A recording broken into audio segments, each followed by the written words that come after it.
This is our regular meeting. This is November 4th, Tuesday. It's at 6 o'clock. We have, I got to start at your end this time. Select board members Sharon Russell, Mary Ashcroft, Joe Denardo, and Kurt Hathaway. Matt Getty is at a sports banquet with one of his daughters. So if you will please rise and join me for the Pledge of Allegiance. Allegiance to the flag of the United States of America and to the republic for which it stands, one nation, under God, indivisible, with liberty and justice for all.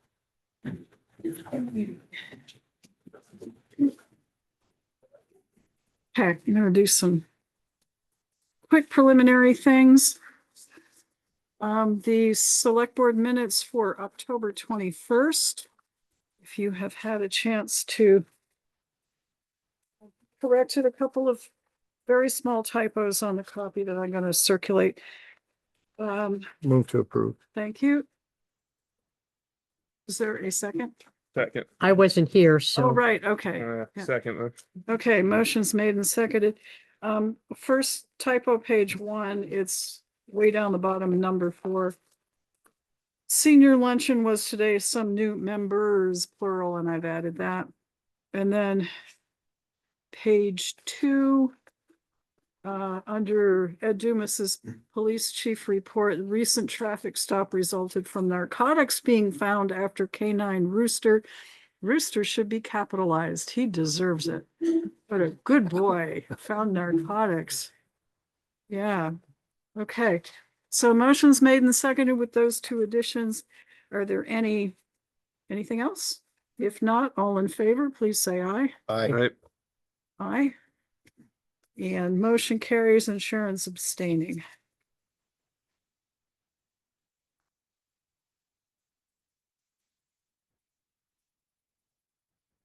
All right, we have minutes which are on the desk and we'll get to the orders sitting on Kurt's desk. Do you want to wait a few minutes or do them now?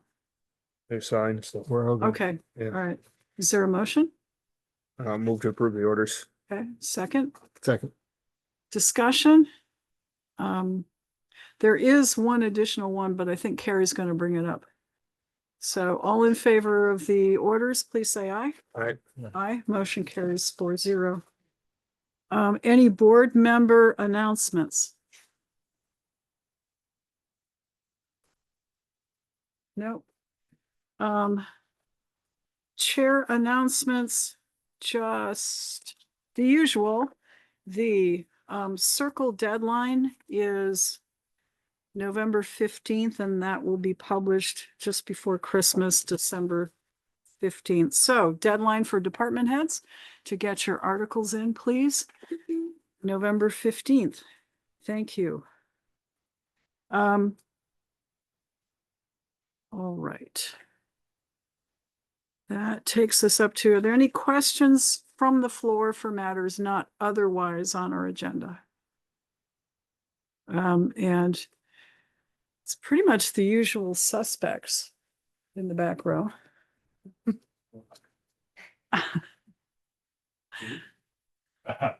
Yeah. Okay, and there's nobody on Zoom raising their hand. So moving right along. So we're going to do a bit of a change up because we have a couple of action items. We're going to meet with our town auditor to review and discuss the audit results. That's action item A. Down below. So please come on up. And you'll want to hear this. This is goodness, which you probably figured out. And then after these folks finish, we will go down to D, Habitat for Humanity. Okay. And then we'll go on to our usual. Okay. Welcome, and a very big welcome it is too. Thank you. Appreciate that. Sure. All right. It is that time of the year again. We are wrapping up the audit, and at this point, we are looking for verbal approval of the audit reports. So in front of you, you should have 5 reports in total. we're gonna quickly go over the smaller reports and then we'll go over the larger audit report. But before I get to that, I do want to quickly thank Carrie, Sue, and Deb for all their assistance during the audit. They're definitely a huge help in making us get to the point that we're at. So the first letter that we're going to look at is the management representation letter. And the letters are not labeled. So the first paragraph does start with this representation letter. So if you find that report, okay. So this letter, it's a required letter and needs to be signed by both Carrie and a select board person prior to issuing the final signed report. And just to let the board know, this letter, it essentially documents management's and the board's acknowledgement of its responsibility for the financial statements and its related disclosures in the audit. Again, there's not much to go over with this report. It's the same wording each year, but it is required to be signed and returned to us before we issue the actual report. Bill, do we have that in the green binder? didn't Okay, get I've copies of marked that. up my copies and it was okay. from a couple of times ago. We'll get it around. I didn't get sent copies of his reports, Okay. so I didn't have them to print out. Okay, so what we'll do is if you take a look at the management representation letter and if it's all okay, Matt Getty and I did review it as part of the finance committee. We had a previous meeting with our auditors and with Carrie. So we're good to go on it. So if there's a motion to accept and then authorize the chair to sign on behalf of the board, that would be good. So move. Thank you. Second. Thank you. Discussion? If not, all in favor, please say aye. Aye. Aye. Motion carries 4-0. That's one down. So we'll send you an updated copy with the actual report date on it that can be Yes, signed by please. both you and Carrie. Okay. So the next letter, it's called the governance letter. And this letter starts with the first paragraph. We have audited the financial statements.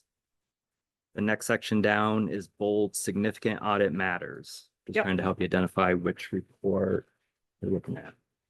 Okay. All right, so again, this letter is required to be provided to the select board. Its purpose is to provide transparency between us, the auditors, and those charged with governance about how the audit was conducted and any issues that should be brought to their attention. So I'm going to quickly hit the key points in the document. Again, not much to talk about, but I will hit the key points. So as we go through it, there were no new accounting policies or pronouncements that were adopted during the fiscal year.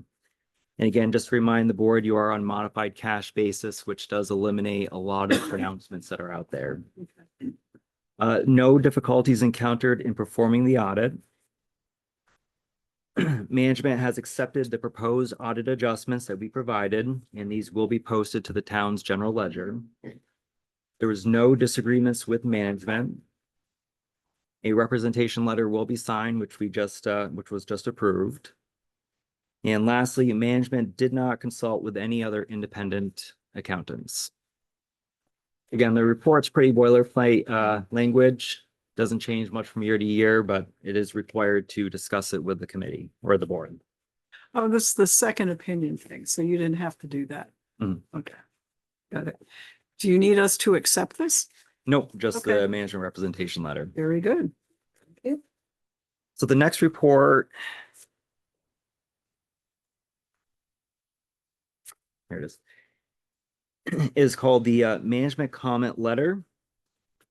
This report, the first paragraph starts with in planning and performing our audit. Again, it's a very short report. So management comment letter, this provides recommendations from us, the auditors, based on our observations during the audit. Its purpose is to highlight the areas where internal controls, accounting procedures, or operational practices could be improved or strengthened. Improved to strengthen the town's overall financial management and efficiency.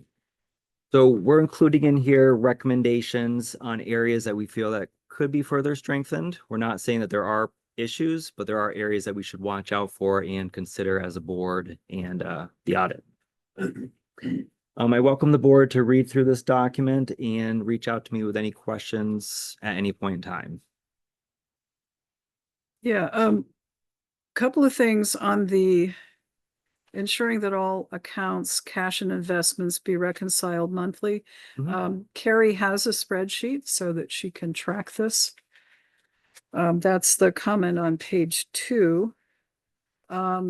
We should work on a disaster recovery plan. And that's page 3 toward the bottom.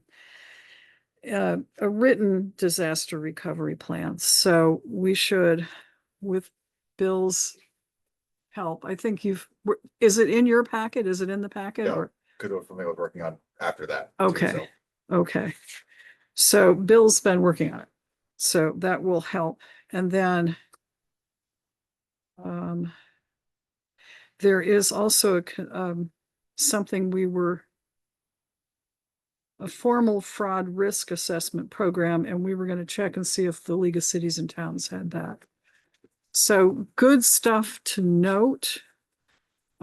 Just more protection for the town's money. Yep. So, One quick comment on the disaster recovery policy. You may want to consider testing that on an annual basis just to make sure that, yes, you do have a written document, but if this was to occur, we have tested it and it is going to in fact work for the town. okay. Just a, 1.1 periodic testing. what's that? 1.1 periodic testing. There you go. Annual Okay, basis. good. All right, so we'll hear more from and Bill, could you stick this on the agenda for an upcoming meeting, Absolutely. please? Thank you. All right. All right, so the last small report before we get into the audit report, this is an additional required report under government accounting standards. The purpose of this report, it communicates our considerations of the town's internal control as part of the audit. We're not forming an opinion on your internal control, but we are required to look at it and let you know if there's any significant deficiencies or material weaknesses. Again, I do invite the board to read the comment, our recommendation, and certainly reach out with any questions. I think a lot of progress has been made in segregating of duties in that office.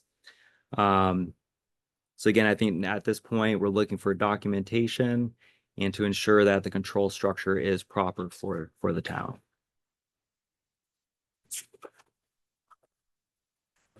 Do we have any questions on the first 4 reports?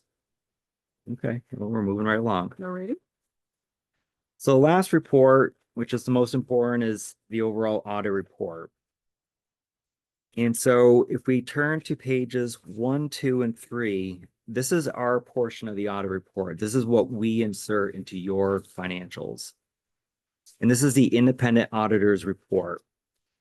And I'm happy to say that the town received an unmodified or clean opinion, which is the same as last year. And what that means is that the financial statements are presented fairly in all material respects in accordance with the modified cash basis of accounting. I'm not going to go over the entire report in great detail. I think what we'll do is skim through the pages and hit some of the more important areas, key points. So we're going to skip page 4 and 5. 4 and 5 are considered your governmental-wide financials. It combines both your governmental activities and your enterprise activities, which is water and sewer.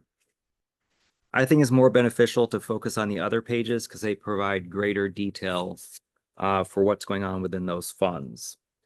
So on page 6, we'll take a look at, that is your balance sheet for your governmental funds. And you'll notice that you have specific funds in the columns. So when we're doing the audit, we have to do a major fund test. It's a 10% threshold and a 5% threshold, and that determines what we have to break out specifically for the report. So by doing that test, we were required to break out the fire depreciation fund, the public safety building construction fund, and the general fund is always considered a major fund. The non-major governmental fund column there, that contains the remainder of your depreciation funds, fire, recreation, and Police and highway. correct. Not play. Okay, so police, highway, rec, and transfer. So this report is not comparative, but the comments I'm going to go over is basically comparing this to last year just to kind of highlight the differences. And the first thing that I noticed with the report is overall cash decreased about 2.3 million. This was expected and planned for. This was part of expending the restricted fund balance for the construction of the public safety building. So yes, cash came down, but we were expecting that decrease in the cash.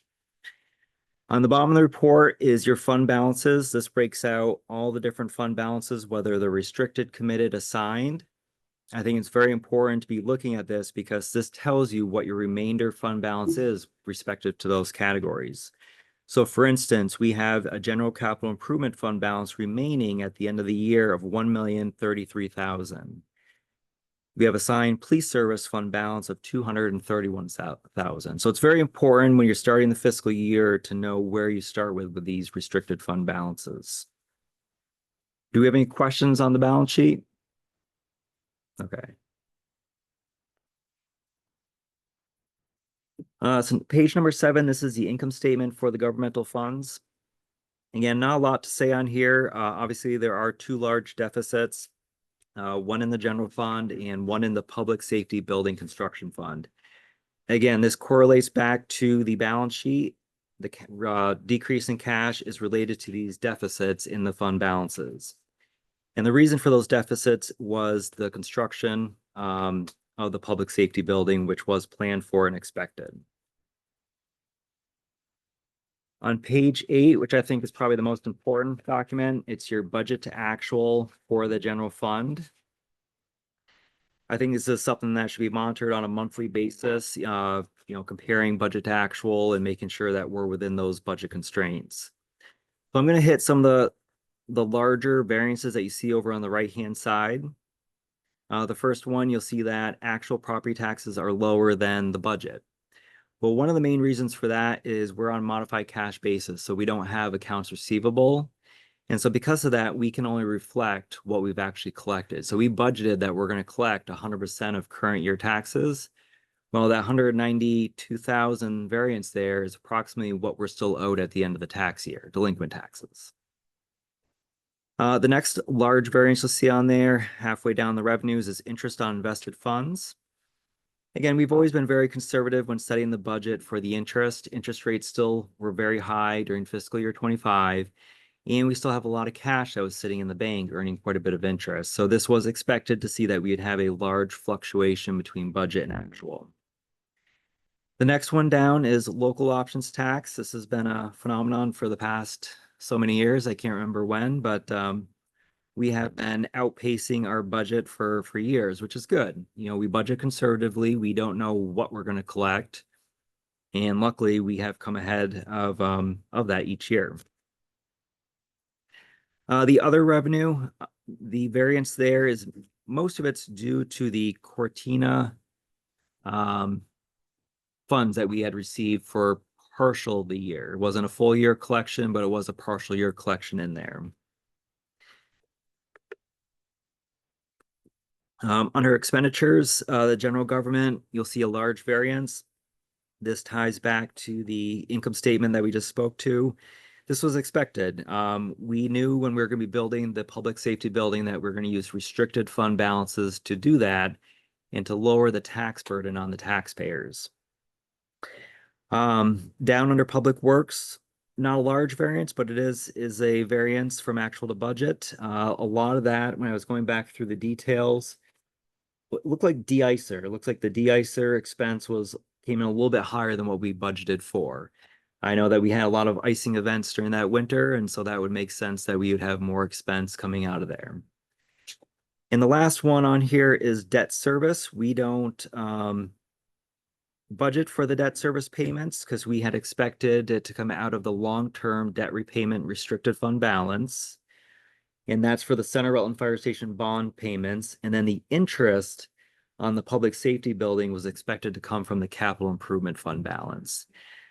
So again, nothing out of the ordinary. A lot of these variances were expected and planned for, so no real concerns to bring to your attention.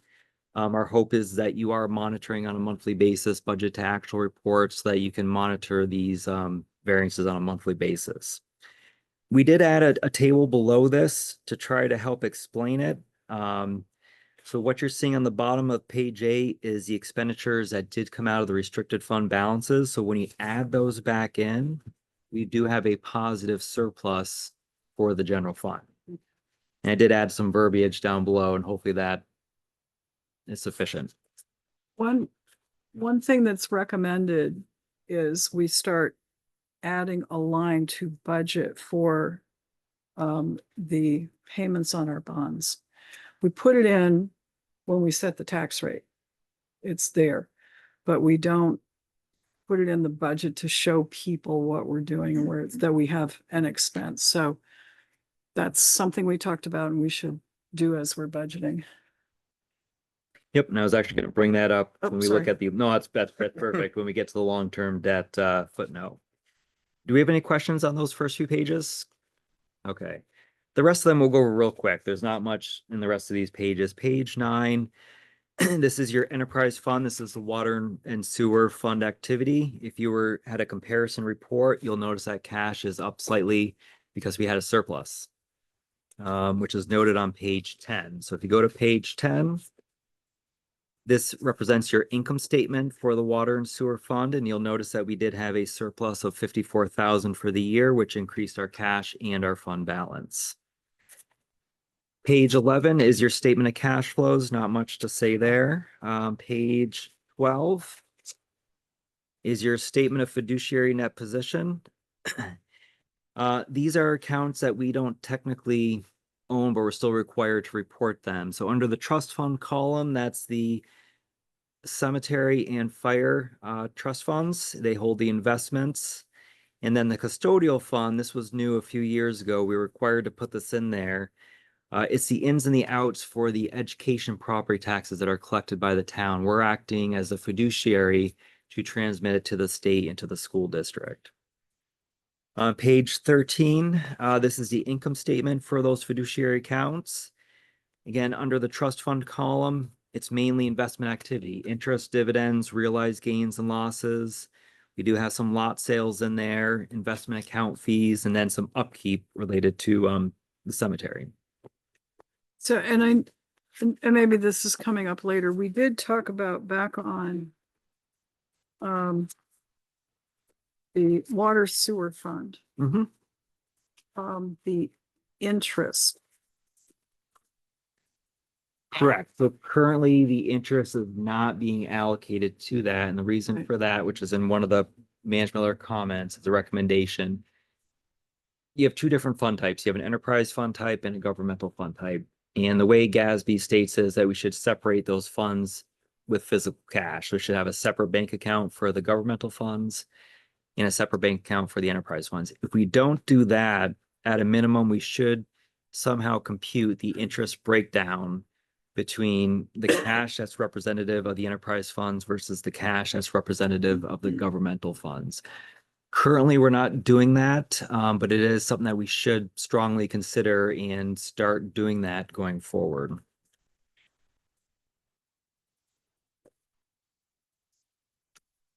Because those are really two different types of funds. Yeah. Two completely separate types of funds, correct? Yes. Page 13, real quick, income statement for fiduciary accounts. I think I talked about the trust fund investment activity, pretty straightforward. And the custodial fund, again, we're acting as a fiduciary capacity for the education taxes, represents what we collected and what we remitted to the state and school district. Then we get into the footnotes. There's a lot of good information within the footnotes, but again, they don't change that drastically. I think the only one I really wanted to hit on was on page 21.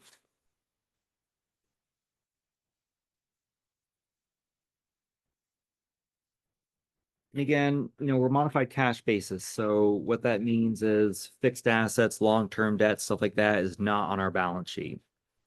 As proceeds come in for a bond, it's revenue, it gets closed out to fund balance. So we have to track the long-term debt activity within the footnote itself. And so the only reason why I bring this up is because many years ago, the board and the town voters had set aside a certain amount of money to cover the Center Rutland Fire Station bond payments. We're getting to the point where we have pretty much exhausted that restricted fund balance. If I go back quickly to page 6, at the end of fiscal year 25, we only had 129,000 remaining in that restricted fund balance. Now, this doesn't break out between principal and interest for the Center Rutland Fire Station, principal and interest for the public safety building, but I did go through that exercise with Carrie to make her aware of when we need to start collecting that tax. So we had enough restricted fund balance to cover fiscal year 26. So the current fiscal year that we're in, there's enough to cover that, and there'll be a small amount remaining at the end of that fiscal year. So fiscal year 27, kind of go back to what you were talking about, is we do need to budget for both the Center Rutland Fire Station and the public safety building. So, yeah, I always get confused, 26 versus 27. We're okay for the year that we're currently in. We've got We are, enough money to correct. make the payment. It's as we're budgeting for next fiscal year, beginning July 1st, 26. That is correct. You're calling that 27. Yes, Okay, yes, so we need to make sure we put in our budget for that year, the payments on this. we do, correct. Unless Okay. we're gonna determine if it's come Transfer. out somewhere else, whether it's capital improvement fund balance or do some other Okay, rearranging, we can certainly do that as well. okay. Or the board can make that decision. And then pages 22 through 26, I'm not gonna go over them, but these are your VEMR's footnotes. Oh, yes. This was we actually had the report done back in September, but we were waiting on the VEMR's footnotes. Didn't want to present it to the board without a significant portion of your footnotes included. I was able to extract the data from the larger state audit report and their actuarial report, so I do have all the correct data in here. But that was the only holdup that kind of held it to this point. Again, I welcome you to read it. I can send you the full audit report for the state if you need it. But it's a required footnote. So you cobbled it together, or did they finally get it to you? No, I cobbled it together from the Yeah. state audit report. Thank you. You're welcome. I just wanted to get this Mm-hmm. done and behind us. So that's the audit report. I welcome any questions. So the next steps at this point is you verbally get permission approval. I am still waiting on the second partner tech review, which should be done either tomorrow or Thursday. Once that's done, I can get you the actual manager rep letter to sign and get that back to us. Okay, Okay. so we've approved one.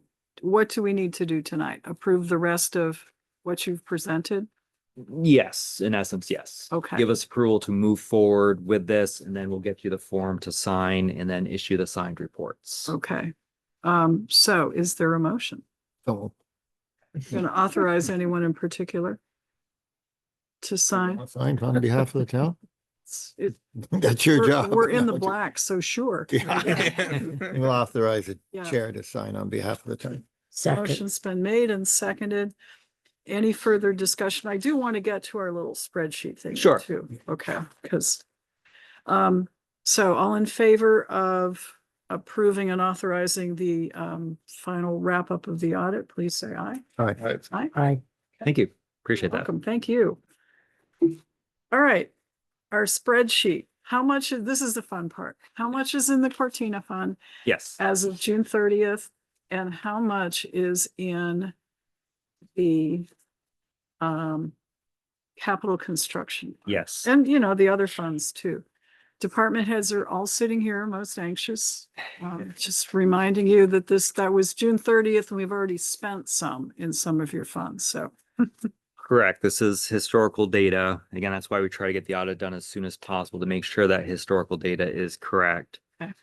So what you have in front of you, so with your NEMRIC system, NEMRIC doesn't necessarily track all of your fund balances, so we have to do it manually. So we extract all your data and then we'll interpret the minutes or the board's directive and spread out that activity.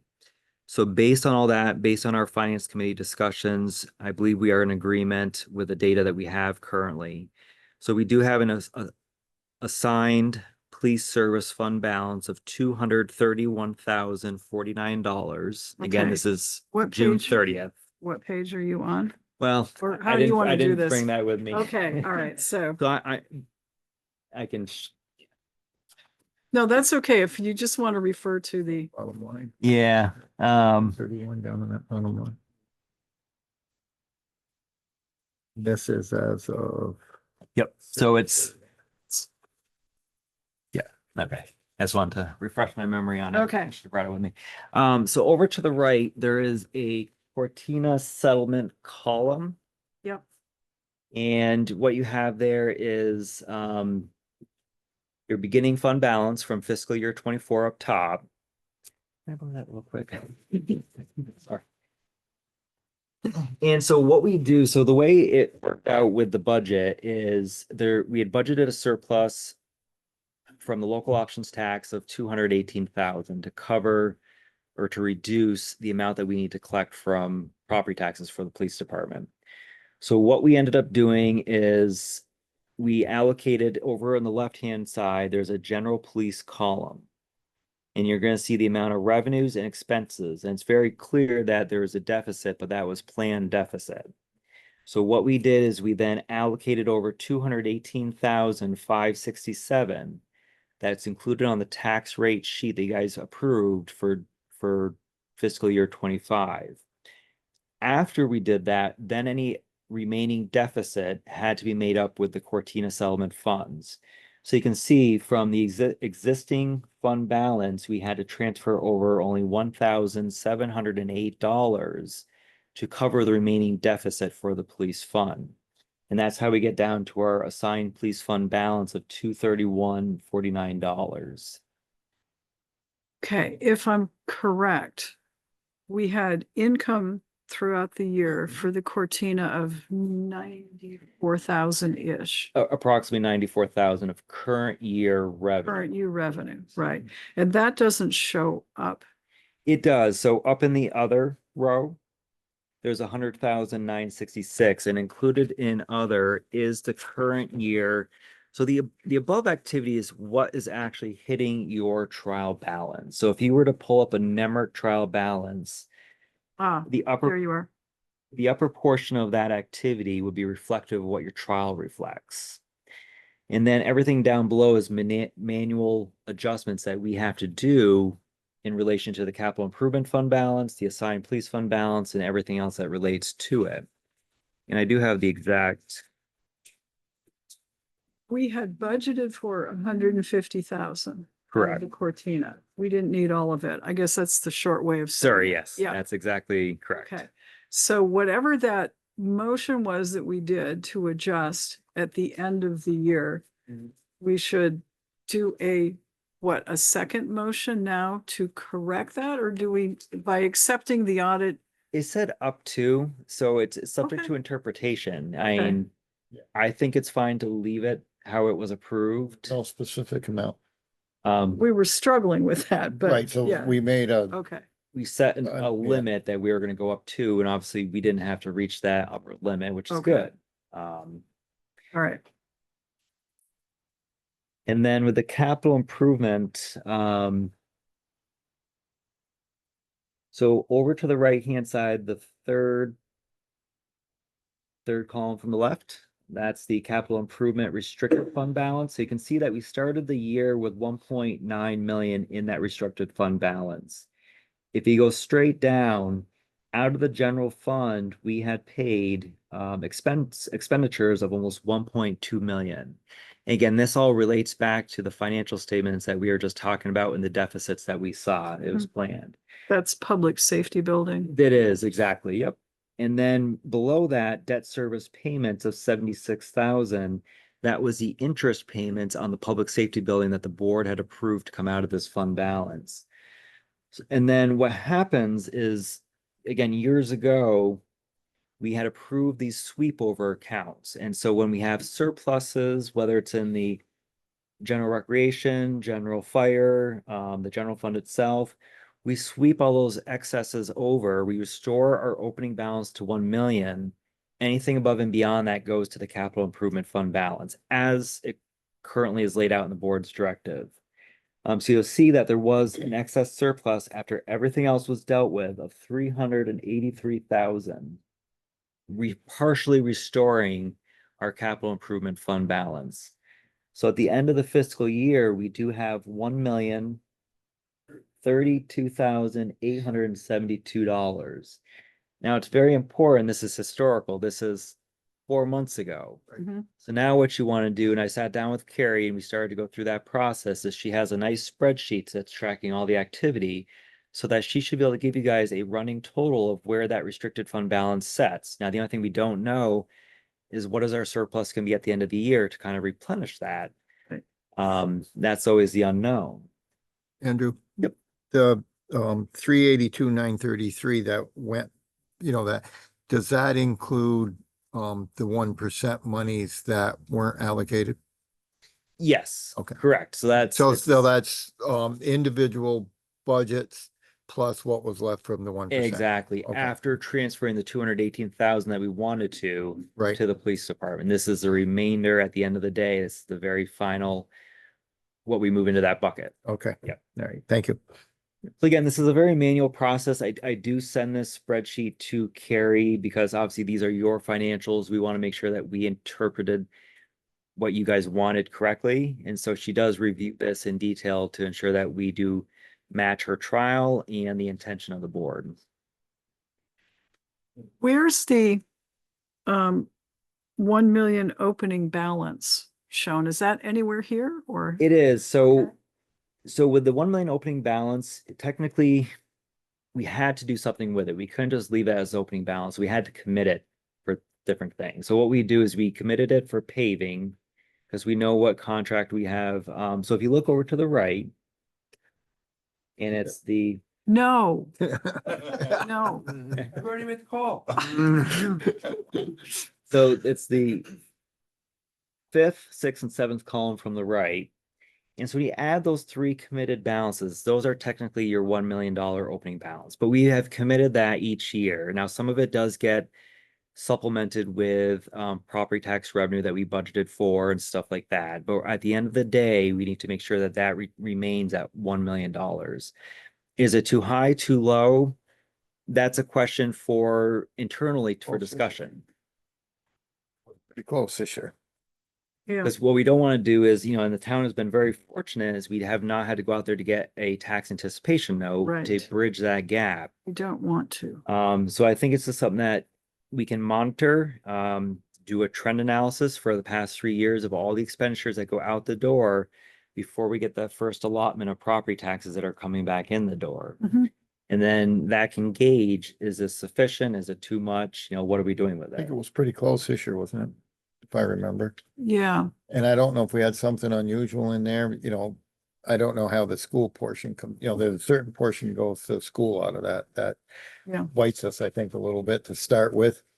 Yes. And then once, like you say, once you get to the September 10th payment, then it's better. So I think Correct. we even talked about, because we were at 1.5 and we reduced it and used some To of that 1. money to pay some of the other stuff, either the public safety building or the Long-term bond. debt. yeah. And I think that we should watch that and maybe See if we see can. where we are, that maybe we put a little bit back in there, get it back to like 1, 2, because I think, if I remember, there was that little like Carrie was sweating a little bit because Yeah. we were using it faster than she had anticipated.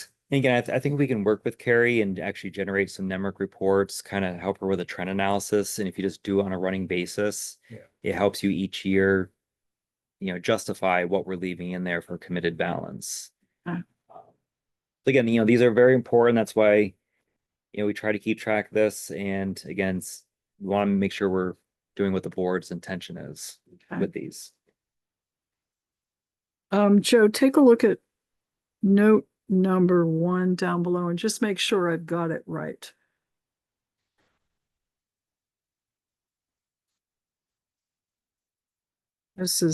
We're carrying over. Yeah, it's an old note from a while ago, but yeah. But we had to revisit it because of the change in statute. So Yeah. we're continuing to carry over those. And then the high, continue to sweep those into the capital fund, and the highway is the only one that carries over, That is even though correct. the statute would let us do something different. Correct. Okay. Yeah, because this year we could use the surpluses, but we've already come up with a plan prior to the state saying you could Right. do something different. Yeah. Okay. All right, questions, folks?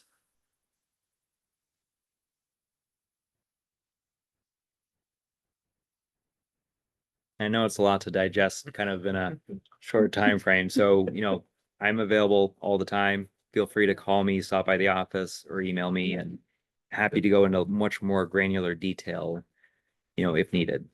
So just certainly let me know that.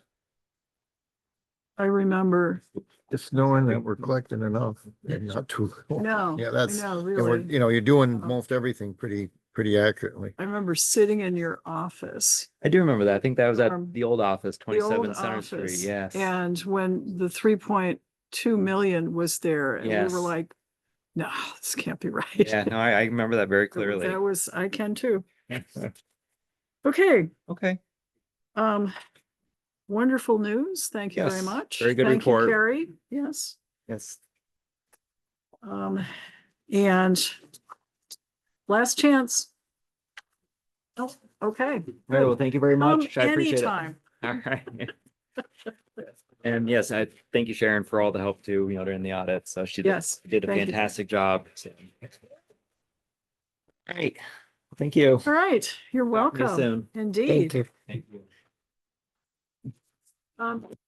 Took Matt's spreadsheet and I wrote all over it. So if you could remember to put another one so he won't yell at me, please. Thank you. Okay. Now that we're in a really good mood, Rebecca, come on up. Good evening. We are hopping around a bit. As I said, we would. This is action item number D, board to meet with representative from Habitat for Humanity. That's me. Okay, yes, Rebecca Stevens. Thank you. Thank you. Thank you for having me tonight. I won't take too much of your time. I just wanted to come and introduce myself for those that may not know who I am. I'm Rebecca Stevens, and I'm the Executive Director for Habitat for Humanity of Rutland County. And we have some very exciting news that we're going to be coming to join the Rutland Town family as we are purchasing a building at 3092 Cold River Road, which is currently, it's the Reynolds building, but currently being used for Mission City Church.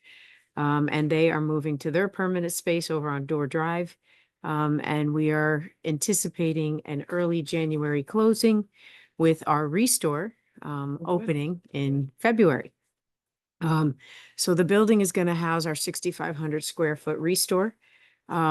We are obviously subject to local options, so we're very excited about that, being able to bring that into the town. We do a fair bit of business, so we're very excited. And I think being in the location of where it's so much more central now for Route 7, I think we're going to see a lot more business coming through.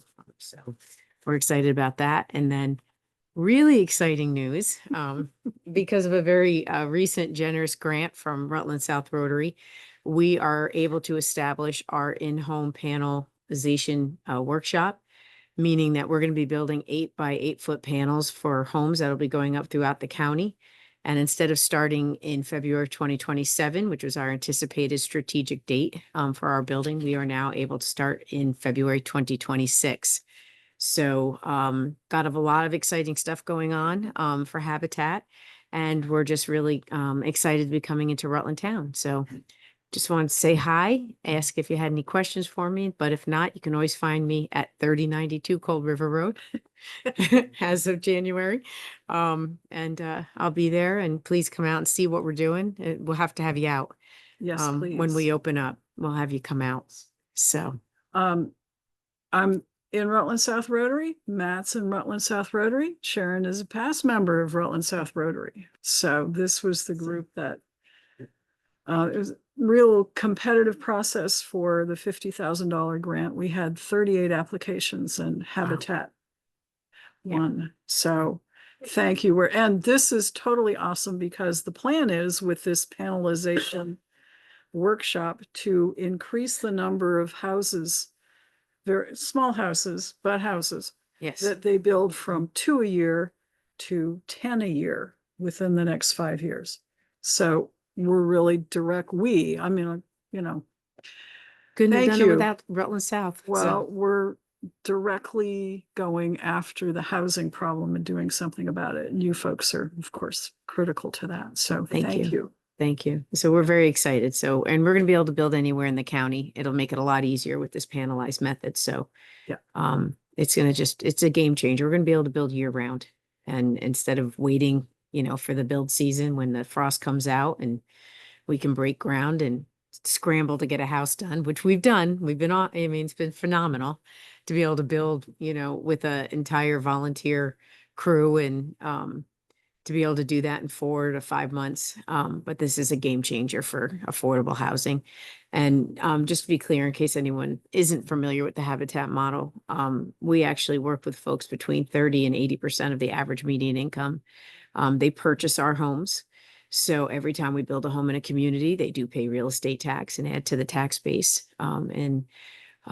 Most of, I think, all of our homes currently right now are occupied by folks that are wage earners with children, and living in their communities and giving back. So Habitat's a phenomenal model, and we're very proud to be part of it. So Good. thank you So very thank much. you. You're welcome. Questions? All right. So, and they do like volunteers. We do. So, in fact, you've told us that Rutland South is going to be building the first panel. Yes, so you will be. We're already on. Because we're track for actually that. going to have a model home on site.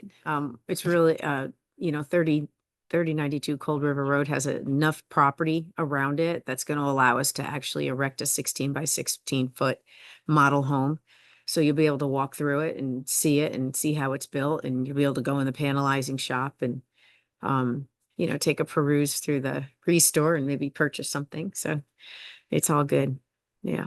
The sidewalk that goes along it is the sidewalk we built along Cold River Road from Yep. Dell Stanley down to the intersection so people could connect with the sidewalk system there. So And we're already been in touch with DOT, Department of Transportation, and we're going to be having signs put up that will Good. direct people to us. So it's going along. We're very excited, and it's fun. well, welcome. And Well, thanks thank for you. coming in. Well, Okay. thank you. Have a wonderful evening. We You will. too. Thanks. Okay. Let's go on to our department head reports. Ed Dumas, Town Police Chief. And bring up whoever else to discuss the things you need. So.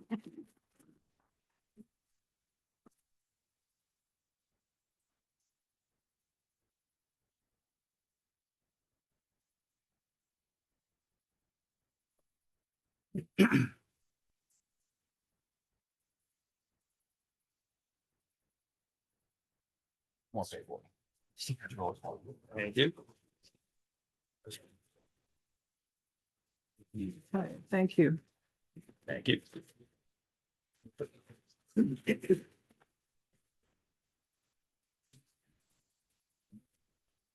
Right, which would you like us to start with?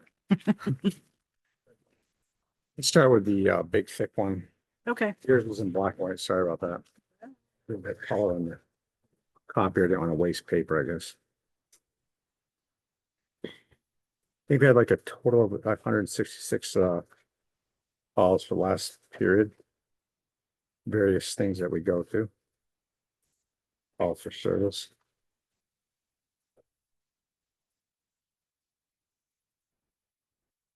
Retail theft, unlawful mischief, petty larceny, motor vehicles. Violation of conditional release, driving with criminal suspension, driving under the influence, and false information of police officer. Other crimes investigated. You have any questions on that? so one. It calls to the Diamond Run Mall that you were up there today, I'm guessing. Yeah. I was up there today. We had, well, I got a call from Belden. Somebody Hey, Bill, I want to know what we're gonna do about the homeless people up there. I went and spoke to, there's 3 tents there. People we're all familiar with. One person I didn't get to talk to, but the rest of them said they'd be moving soon. Also the gate or the fence company was up there pounding in fence posts and had the whole front of one of the shop by Kmart already all the poles laid out and had at least a half a dozen poles drove in the ground. So there'll probably be, I wouldn't be surprised if it's half done where they were moving. That was at 10 o'clock this morning. So Good. they're moving right along. I sent you. They also the have, email that I had received, so. They also spoke to a gentleman at Bell, and have a key for the fire department and us. He was just gonna give us the key. I'll give it to you, Chris. So we both have access to it. if We need to. There's several access gates, I guess, we put in, Okay. based off the plans Bill showed me for the fire department. So that should help alleviate Okay. some of the issues there. Okay, questions about the call log? Nope.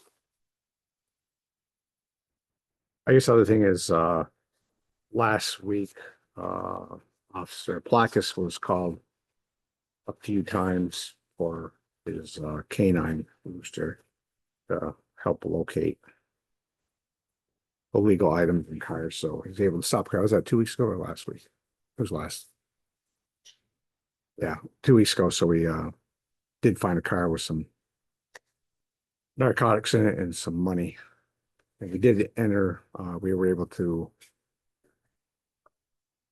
the DA out of South Burlington called me up. Ted was off on training last the week before. So he came back and we were able to sign ourselves in so that we're eligible for forfeiture or seizure money when we stop these vehicles for cash. So we're not all of it, but there's a percentage we get. They have a formula they use. I don't know what it is, but So the recommendation is, as we're building the police budget, we add a line under income for forfeiture. Not put anything in it because we can never tell what it is, but at least we're identifying.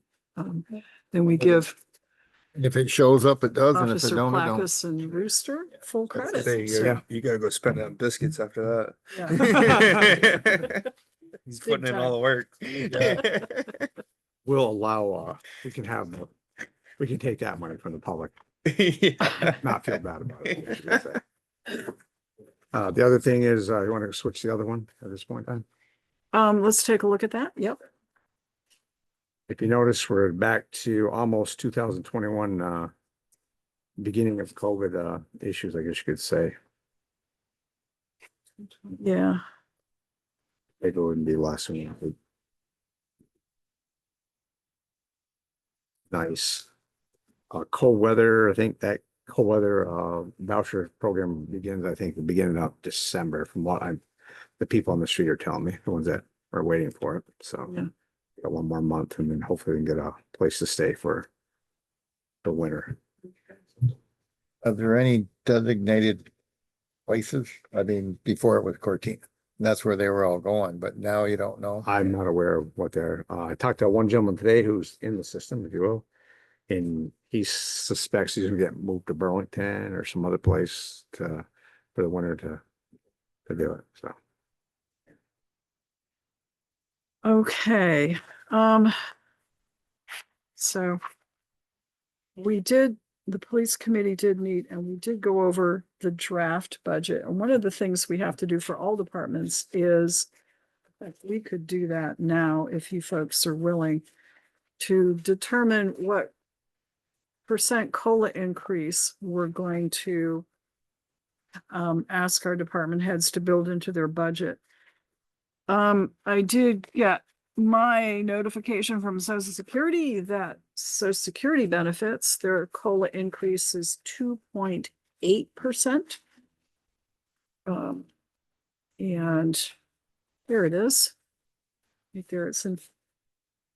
Okay, so 2.8. Is there, and there is an action item, we do need to set that so folks can finish up their budget work or start their budget work, as the case may be. So under action items, setting the cost of living increase. Any discussion on that? We're hopping around a bit here, but I do want to do this. So do we want to go with a percentage or just do 3% like we usually do? Yeah, I'm trying to think, what did we do last year? Was it 3 last year? Three? I think we did 3 Yes, last 3. year. Yeah. You guys that get paid, how much you get? right. They probably can't tell. Yeah, remember? Yeah, I'm pretty sure we did 3%.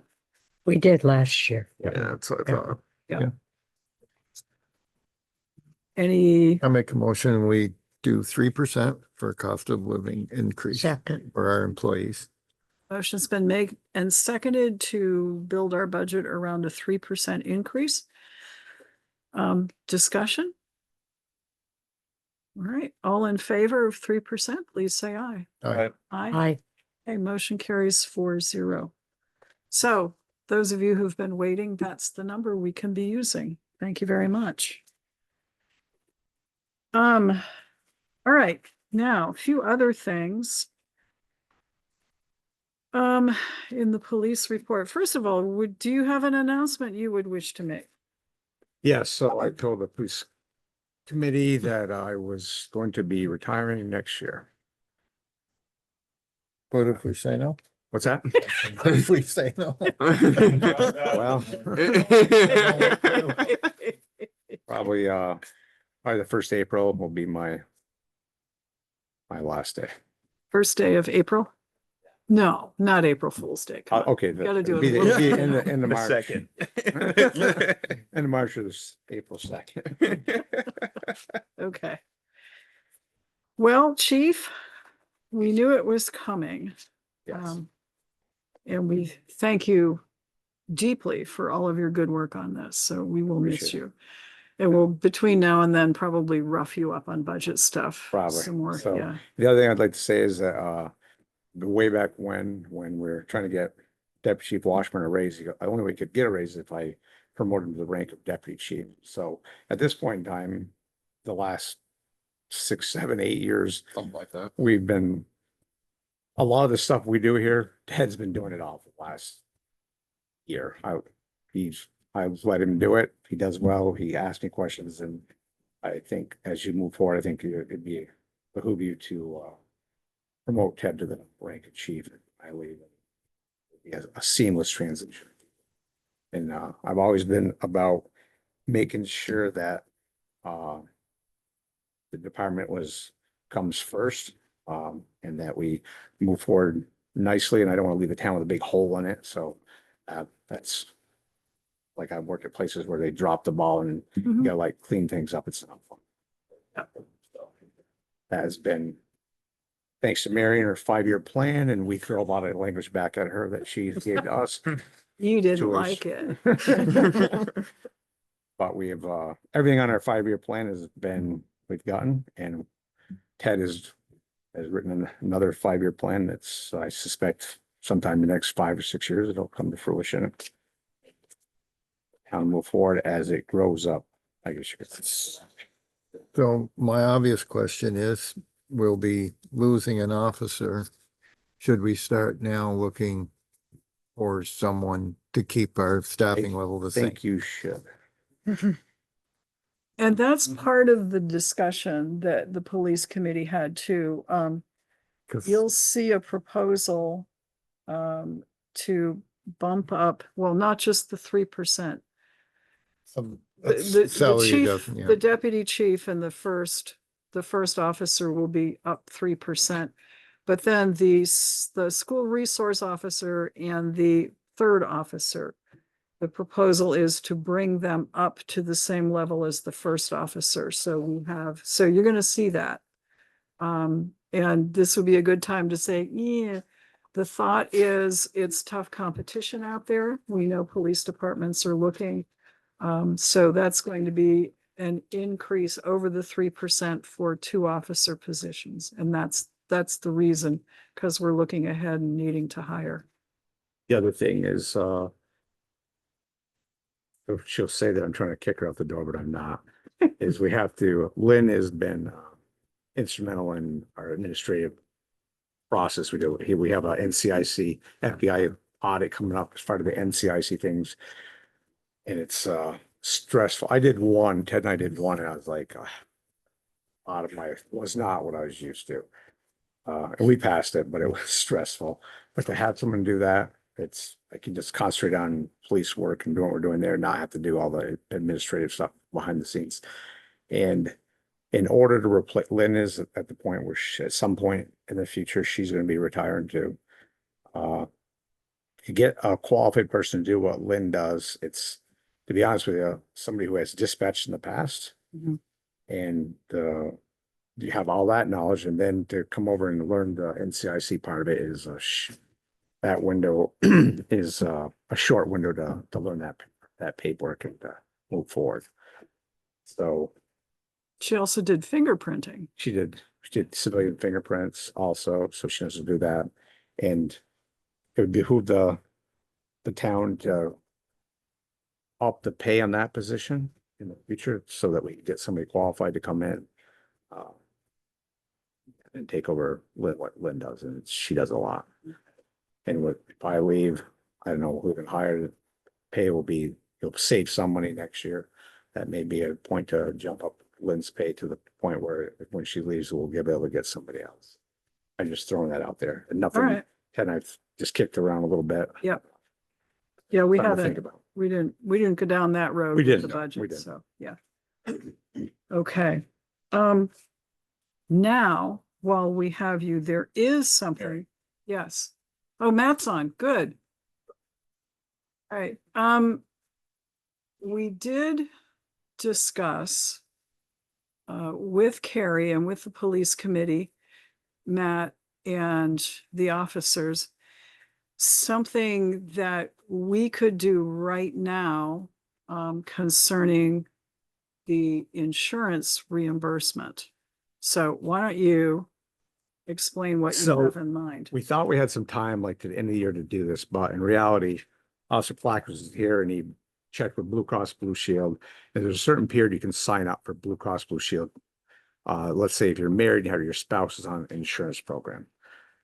So what the town could do is allow people to get off the town insurance and then you buy them out. So, I mean, we're paying almost $3,700 a month, $3,900. I think it's going up to $3,900. I didn't bring the paperwork. $3,960. It's For a going family. for a family. So you give them, they get off our insurance, you give them a buyout so much a month, usually half of what the premium costs. And we didn't budget for last year in that year to have this increase. So the town would save some money. Our budgets weren't, we wouldn't go over on that line item. Because we're paying the employees up that want to get reimbursed for and do it's a separate check that they do at the beginning of the month. I believe that's how they work it. We get the increase in insurance premium beginning January 1st of every year. We budget as best we can for the fiscal year, which of course is split between 2 years. 2 years. And we hit this last year and went, ugh. The proposal is to initiate a buyout plan, and I think there are 4 employees who are affected, right? I think there's several who are interested in the. buyout. Okay, Yep. all right. Two. I've got 2 or 3 in my 2 that would like to know some details. Okay. Yeah. All right. So Officer Placus was able to do some research on another agency when what they do with their buyout, and like I said, the city of Rutland. Yeah. Agrees to make a monthly cash payment in lieu of a health insurance benefit in the amount of 50% of the city's share of the health insurance premium. And it says by way of example, the city share, if the city share is 20,000, the annual buyout would be 10,000 with a monthly payment of $833.33. That's just what they do on theirs. And this is, yeah, so that's just an example of what they do. So, Saves us money. it does save us money. It does. So Just gotta figure out how to write it out. Well, yeah. so if I get this right, it's our employees would be getting insurance somewhere else, Yes. Yes. and we would be paying part of it through what we've allocated through the town's insurance. We'd cut the town would buy them out by giving them half of what they give everybody else. Instead of you paying if it's a family plan, let's say it's 4,000 a month, you give the employee $2,000. 2,000 a month toward it. So the town's saving 2,000. Right. If the employee, I mean, a lot of people they're married and have their spouses have health insurance, and maybe it's not as good, but based on this here, they could use X money to put towards that one, and maybe they're farther ahead. It's up to the individual. employee. It's giving them an option. Yeah, they can. It is. So Matt's on, and he was in this meeting and he's done some ruminating on it. So Matt, your thoughts on this?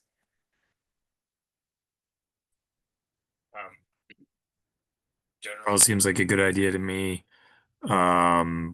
If we got sample language from the city, that helps. We probably could just go with that.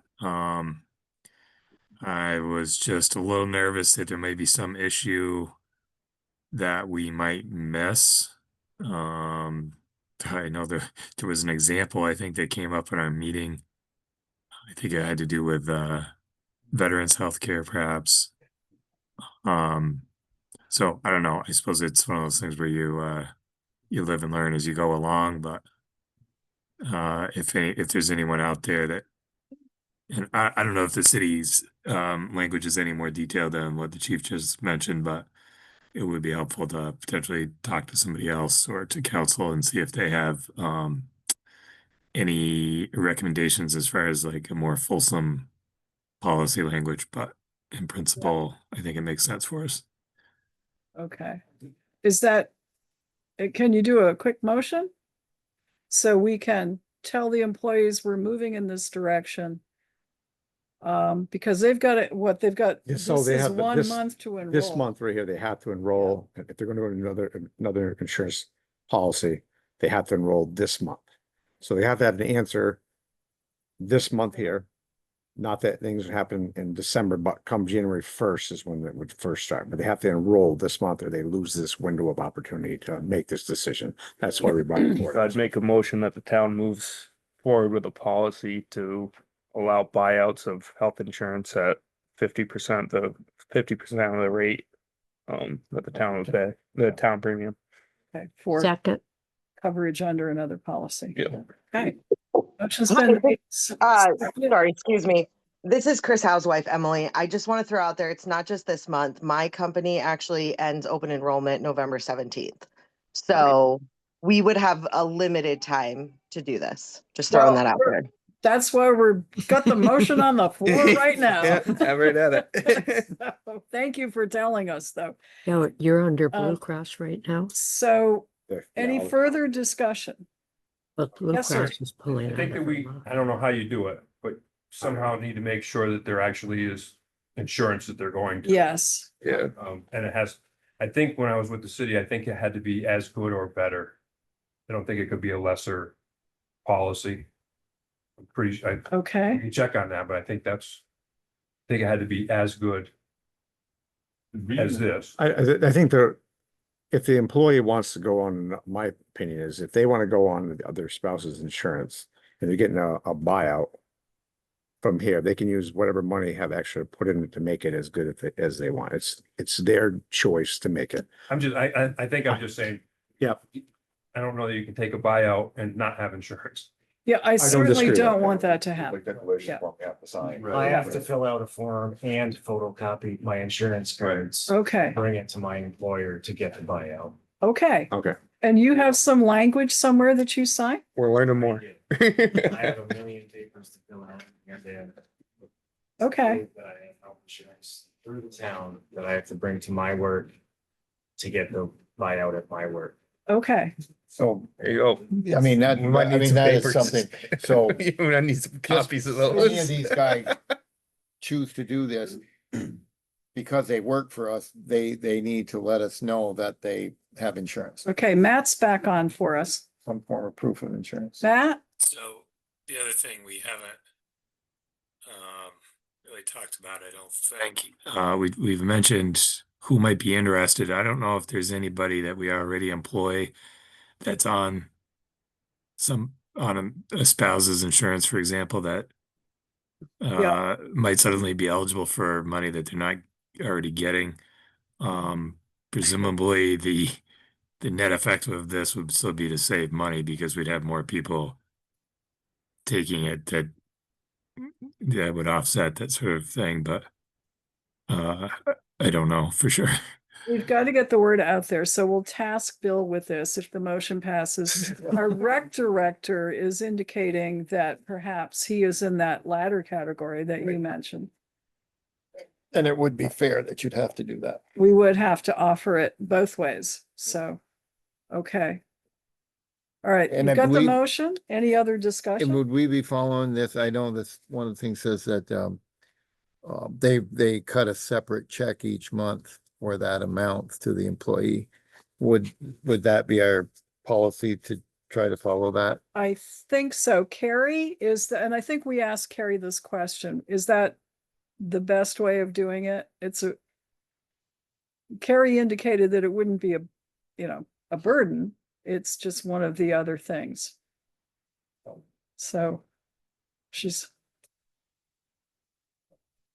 muted. Okay. Right. And mine, they take the number and divide it by how I get paid every other week, just like. Okay. You're make so much in your paycheck every other week. Okay.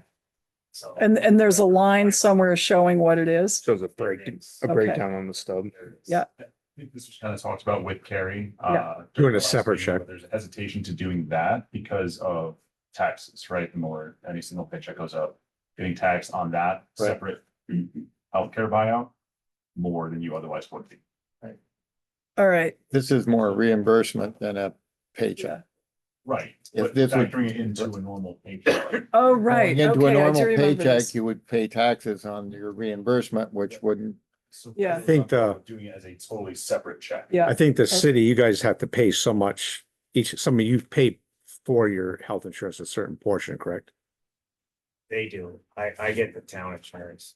Okay, but if you were in the city, you're getting the city thing, they took so much out of your paycheck to go towards it. The town, Right. you guys not complaining, the town pays the whole premium for the Yes, they do. employees. Yeah.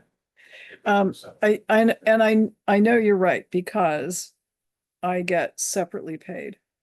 And it's a separate check and it's clearly reimbursement, not part of my salary. So Matt, back to Matt Getty.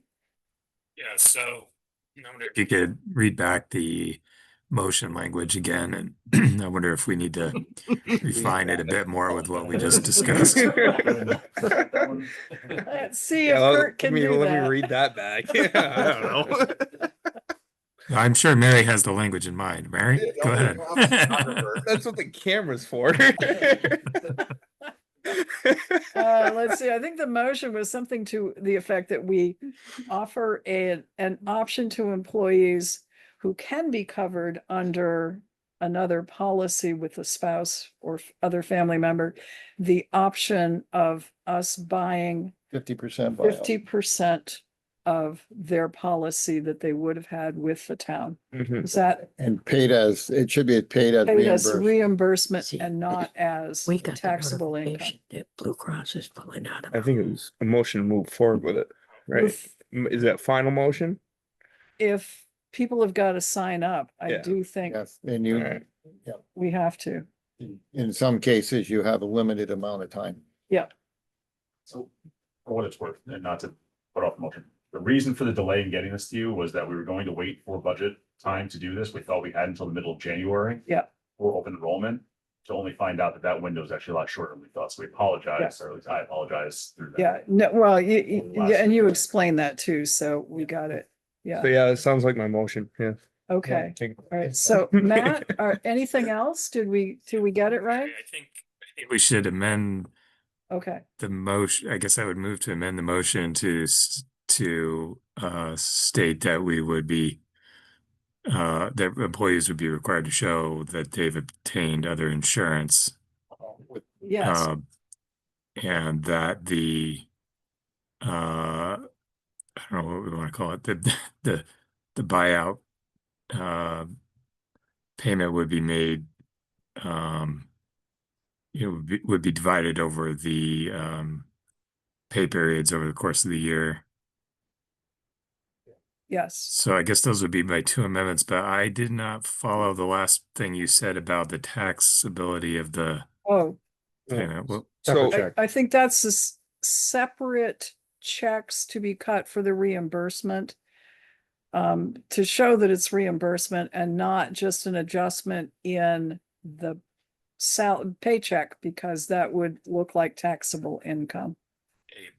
why would it not? I mean, Probably I hate to could, wade but- into those waters at all. I'm not sure why it wouldn't be taxable income here if the Because we're not, health insurance benefit is being paid by another entity and we're just paying them not to have one. That sounds like salary to me. yeah, but we're not taxing the healthcare premiums at this time. They're an untaxed benefit.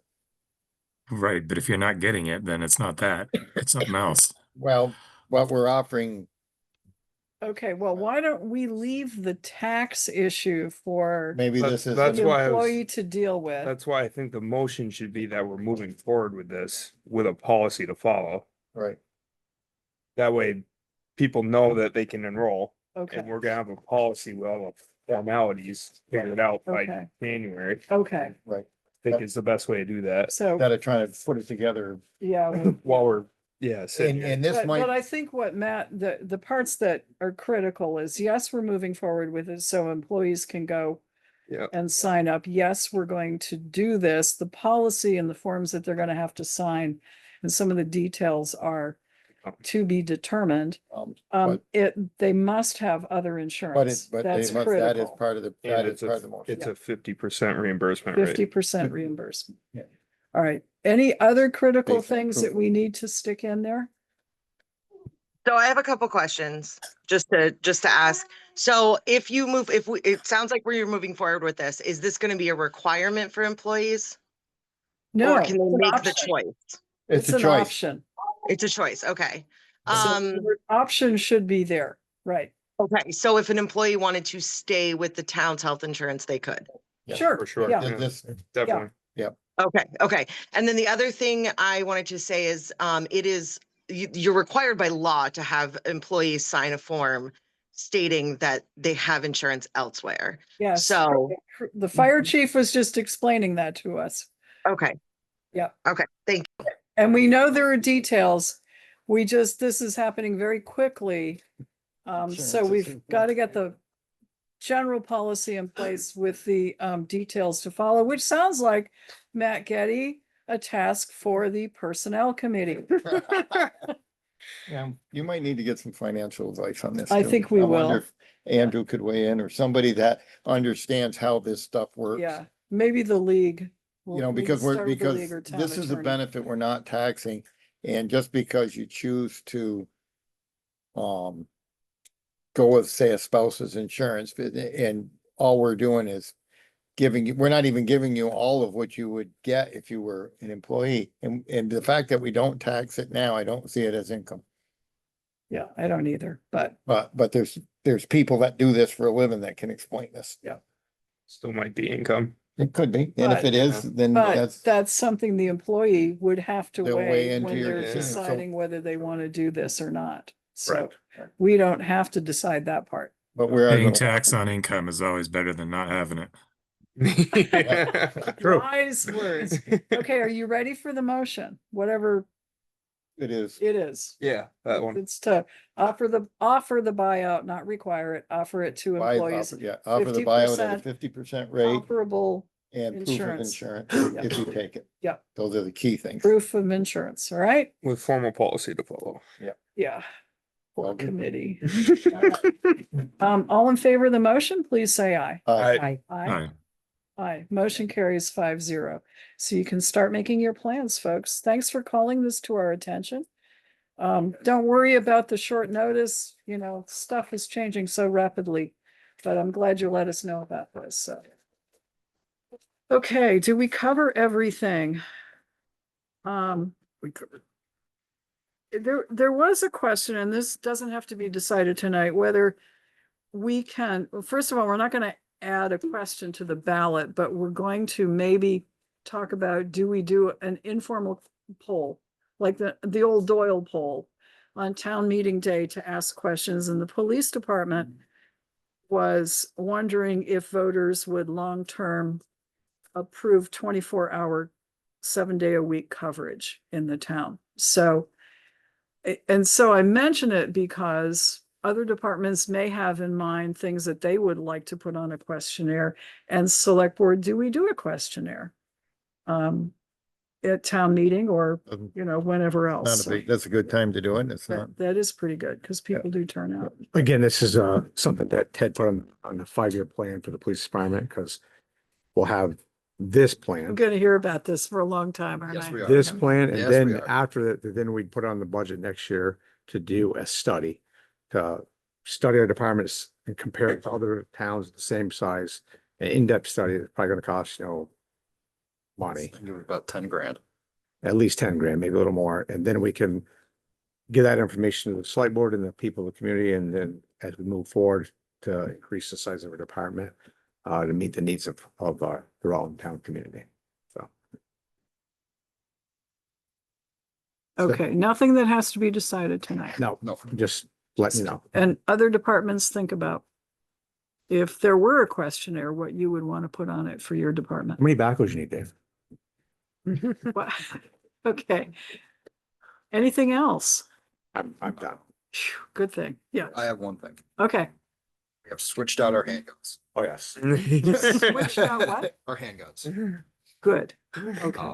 So we're gonna reach out to Black Dog to see if the offer still stands to buy our old ones with Okay. understanding that they're the liability for him. He has to. Yeah, So, yeah. But we have officially switched. Very good. Okay. So stay safe. Yeah. Okay, any Happy other with the new questions? weapons? What's that? Are you happy with the new Oh, weapons? yeah. Yes. They're something, I'll tell you.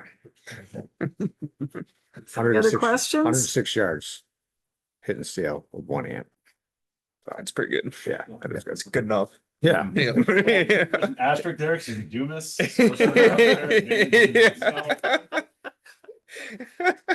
That's left-handed. Yeah. Actually, that was right-handed for me, because there's a couple of attaboys there. I had to. It's always good if you can use both hands. Right. Yes. So thank you very much. Thank you. And we'll continue working on. Thank you, guys. Thank you. Thank you. Yeah. Okay. Yeah. Who's up next? I lost my Mike. Like, Mike. Hey, we've had several very quick meetings. Some of us came well prepared for this. It only goes downhill now to the Oh, first of it's the gonna year. be awful in the next couple of months, Yeah. so we're easing into.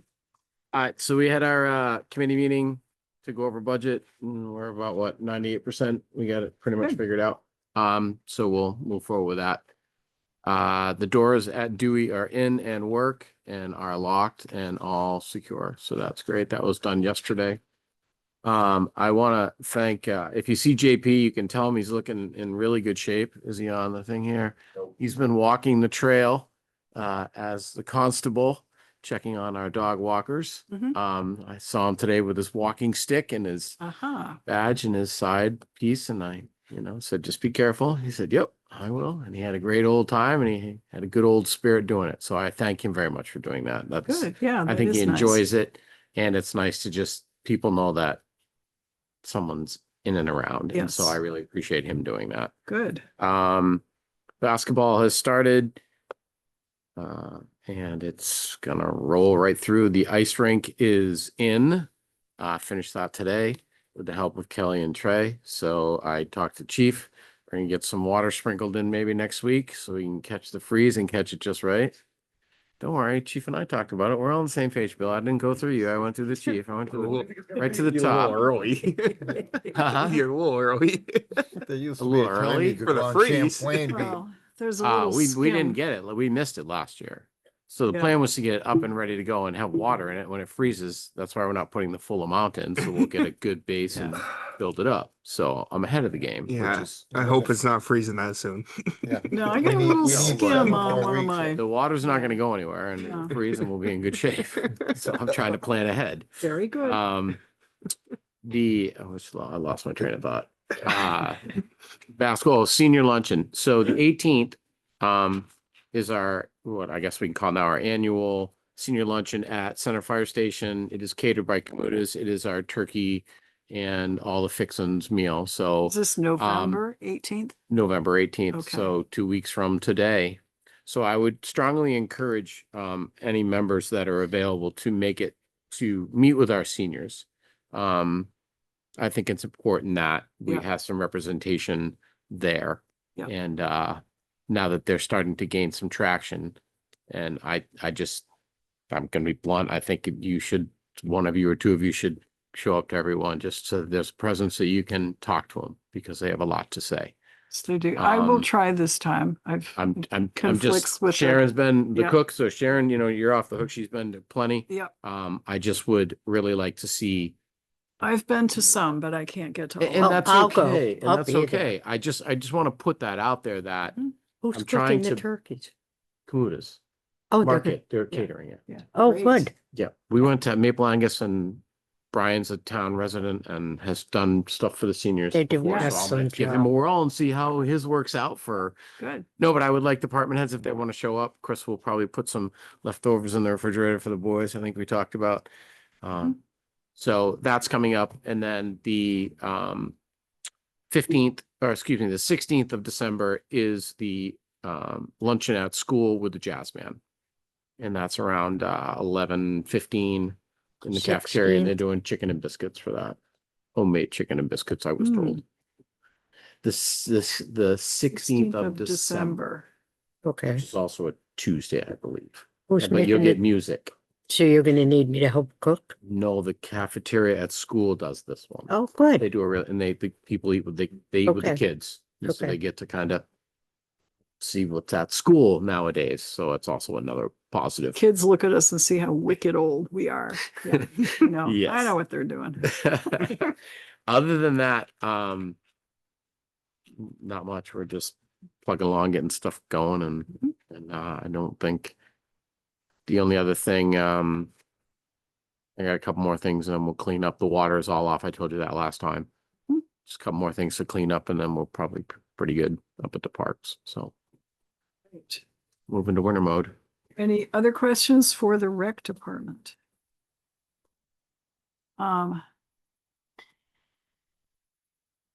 Still, I don't think it affects you, but Ted or Ted. Ed or both, just one thing I wanted to mention for all department heads. I noticed that you've been contacted by the attorney for the mall as their Diamond Run Mall, as they're putting together the Act 250 amendment for the construction of the Walmart. They will be asking about what impacts there will be on the town. That's why they're doing it. Obviously, please do think about that in advance, because yes, and I'm including you, but I know we have already discussed it. This is Act 250 is an opportunity for us to say, wait, there's specialized something that we need on the town side in order to give you the service that you're connecting. The cost of something special should be borne by the applicant. So please, the short version of this is absolutely give them the information they need, but if there is something that the town is going to be asked to cover that is above and beyond what we already have, let us know, and we can ask for a permit condition that will require the applicant to cover that. All right, for fire, the obvious thing would be, and I'll just do a crazy example that won't apply. A 12-story building, we don't have the apparatus in the fire department to reach 12 stories. Therefore, the developer would have to provide the apparatus so we could reach 12 stories, that kind of thing. So, but it's not going to be that extreme, but there could be small things like certain kinds of hydrants or certain kinds of water, water pressure or whatever. Just keep all of that in mind. That's for everyone. I don't know if it's going to apply to highways, but I'm mentioning it here. I know it could have, It will apply to police because we already have a permit condition, which requires the developers or They'll have to stick with that, won't they? well, that's probably going to be part of the discussion, but right now we've got that So permit release them, condition.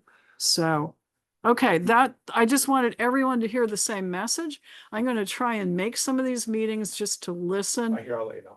Okay, but do keep these things, and there's a trail up there that, yeah, there was a trail for the old Diamond Run Mall. It was a kind of a nature trail thing. I don't know whether they're going to propose to bring that back at all, but that is something we should be listening for. out there. Yeah, I think that's inhabited Probably now. not. We'll just give that one up. Might want to do that, but let's Boy. just see.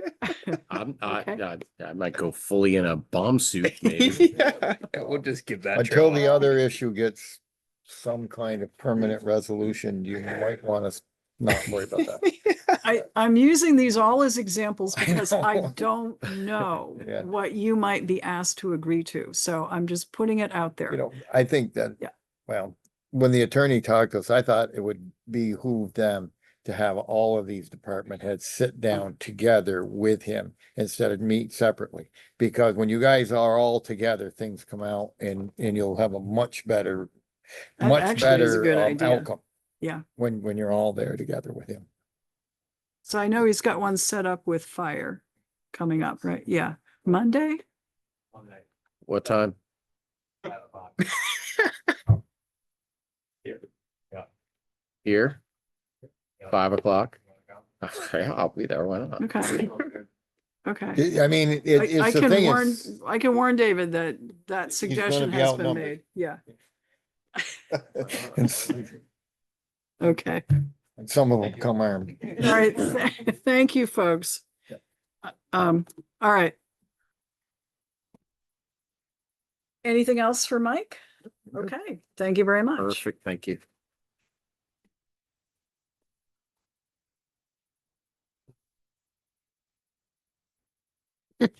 Okay, Dave Sears, Town Road Commissioner. Present. Yes, and we'd like to hear from you. That's not true, and you know that. Okay, kind of sliding into winter mode, so we finished up our reconfiguration of some stuff at the salt shed, so that's all good. We hopefully, all fingers crossed, flushed the sewer at the south end for the last time last week.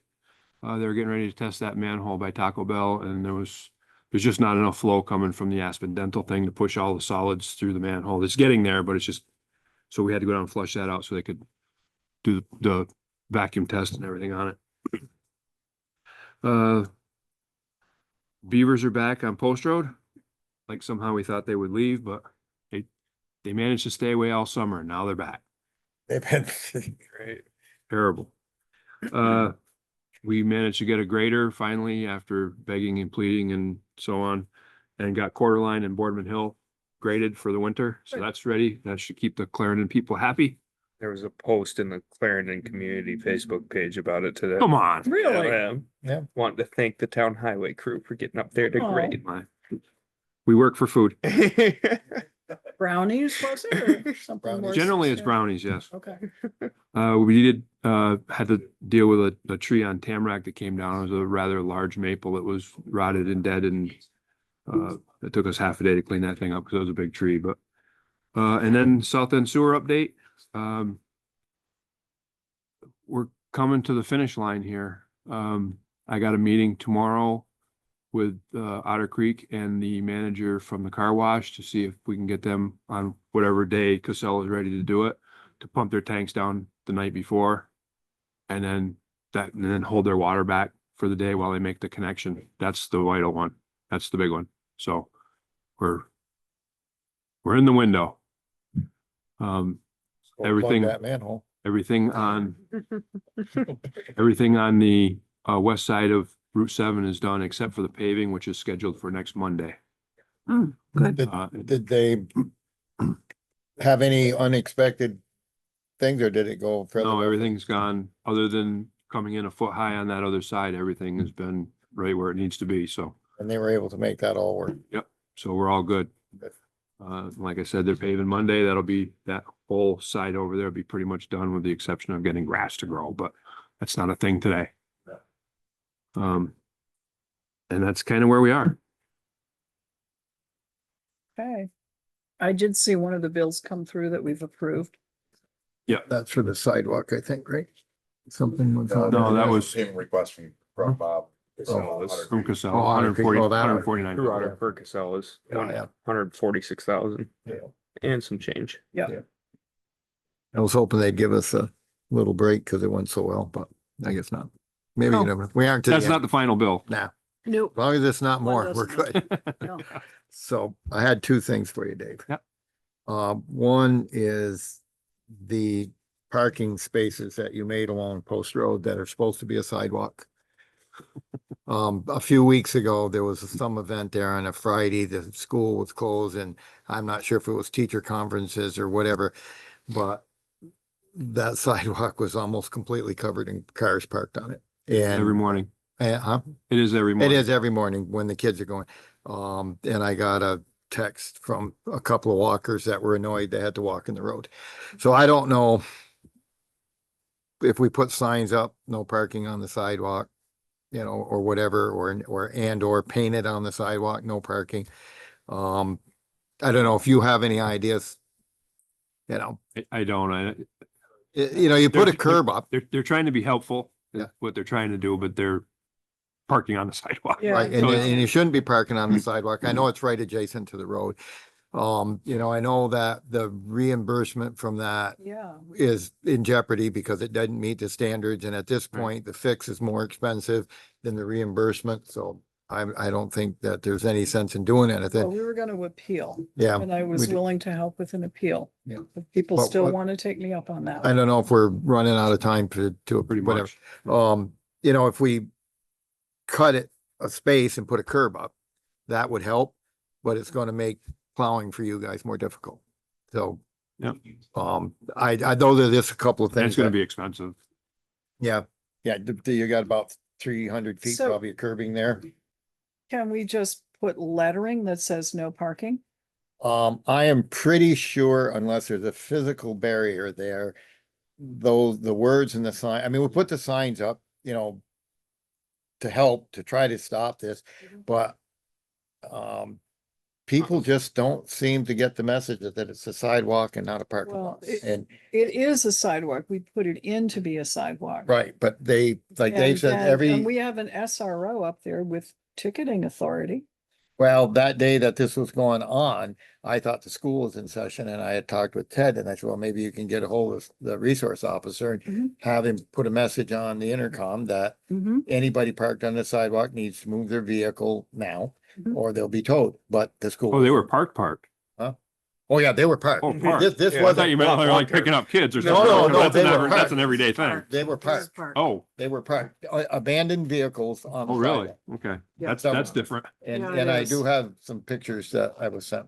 We And Okay. might have to put a couple bolt-on delineators for the summertime. something to You keep can- people, yeah. You can get the flexible delineators with 2 lag bolts and put like 3 of them up there, and wintertime you pull them up and they're gonna park on the sidewalk in the winter, but at least And- summertime will take care of it. Something, Yeah. but it was, you know, I don't like the idea of people parking on the sidewalk because the idea is it's for people. You That's know, right. The old saying is, you know, I don't drive on the sidewalk. Don't walk in the road. Yeah, Okay. I wish it worked like that. Yeah. So anyway, and then whatever you, I don't know if you want to You tell me. appeal the sidewalk thing. As far as I'm concerned at this point, it serves a purpose. We're getting it done. I think the grant is like 40,000 Yeah, that we that's would the get back. amount. And I think the amount to fix it would exceed that. Cause you gotta move the sidewalk, you gotta level it, put up a retaining wall. Hence the appeal. Well, we would could say- try it. And what, I'd try leaning on them again. You could What- try leaning, but if we don't get anywhere, I don't know what else. All right. So can you lean? Yeah, who are we dealing with on that one? Was that Derek? Oh. Well. So, I mean, I don't know, it's, If you need the lawyer thing, let me know. Yeah, I'm short on time right now, I know, I but know. it's bad time of year for me right now. Um, yeah, I guess we'd have to see we'd have to look at the grant specs, I guess, and figure out how far out it is and, Get his little bubble level out. I mean, it was. I think the one thing that wasn't there, there was supposed to be that little grass strip. Mm-hmm, That would be dead grass and car tracks. mm-hmm. I don't know. Mhm. I guess, whatever. And when do you want to get together to discuss your budget? Next Here week? 5 days a week, 6 to 2. You tell me. I mean, I got that thing tomorrow morning down at the car wash and We have, so it would probably be for, I don't know, we can work on your schedule. More than mine, because mine is, a rainy day would be better. well, there's a lot of those coming, I think, after today. I don't know. I don't like that type of negativity, Chris. Somewhere it's gonna snow, just not. Well, there were snowflakes in the air in Montpelier today. Um, oh, buddy. We could probably do next Monday, I guess.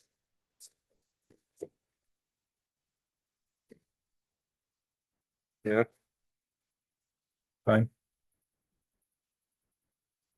Yes. The block I could get in. I'll get the guys going and. I'm down. Okay. Okay, I gotta be here to bring timesheets anyway, so I'll be here. great. So. when do you- Anything else? That's all I got. All right, Good. thank you very much. You're welcome. Thank you. You guys have a good night. Yeah. All right, next up, Joe Denardo, Public Safety Building Clerk. We got anything? Nope, no updates. Everything's good. We're pretty Good. much all good. John Paul, is he on? Nope. Barbara Noyes Pulling. Want to let the in-person people go? In person. Hi, Barbara. Yeah. Well, so the suggestion is that we let Fire Chief Clark go first. So if you can hold half a sec, please, Barbara. This is becoming routine. All right, so there's gotta be, you gotta yield to Barbara. Put Barbara at the top next time. I'll make a note of Okay, that. thank you. All right, there's the trade-off. Come on up, Chris. Thank you. I'll be quick. Thanks, Maybe. Sharon. What did I do? Oh, in person. Huh? All good. All right, just got a couple things. Hmm. We did our pump testing on Sunday up to Glen Dam. Everything passed, so that was a plus. No money spent on repairs. We had our little friendly competition with the police out here. We blew them out of the water at the town school candy giveaway. They showed up with a little pumpkin. We had a big tote full of candy. I got a picture if you want to see it. Did they look chagrined? It was pathetic. So we went to the Gables, the Tractor Supply, and the school. Great. Chris, One more event on just wait until the cops get that drug money. They'll bury you. one more event this next Saturday, I believe, up at the town school for fall festival. And hopefully that'll be it for the year. Well, thank you and the firefighters for doing Yeah, all of this. it's been a busy month and a half. Yeah. Like you said earlier, we're meeting with David, I think, David Gregg. Yep, on Monday at 5. So anybody that wants to come, I'm sure he wouldn't mind a bit. I might. One quick thing, we went to, while we were down at Tractor Supply on Saturday, we had a fire call at Dick's. I was talking to Joey about it the other day. We couldn't believe they were working on a fire alarm on a Saturday, so we were like, send a bill, but turns out some people, I don't want to say the homeless, but people living out back of Hannaford's broke into the sprinkler room and vandalized it. So That's why they were. that's why they were there working on it. And it's kind of a emergency because there's Yeah. leaks and you name it, I guess they destroyed stuff. So Great. it's starting to happen in that direction now down there. So unfortunately, I don't want to see any stores leave because of stuff like that, but I don't know if their door wasn't locked or what, but That could be dangerous in that amount of water pressure. yeah. Anything they might be breaking, because I know they're looking for scrap metal. Oh yeah. Yeah. They take the wrong thing apart. Yeah. They'll know it. Incoming pressure there is like 160 pounds. It's a lot. It's a lot. You have to hook a fire truck in line to reduce it so it doesn't kill the guys on the lines. Yeah. Ask Justin Henderson that day up at the mall when that one valve split and was pressure washing the power distribution room. So, Unfortunately, that's what it's coming to now. So. Yep.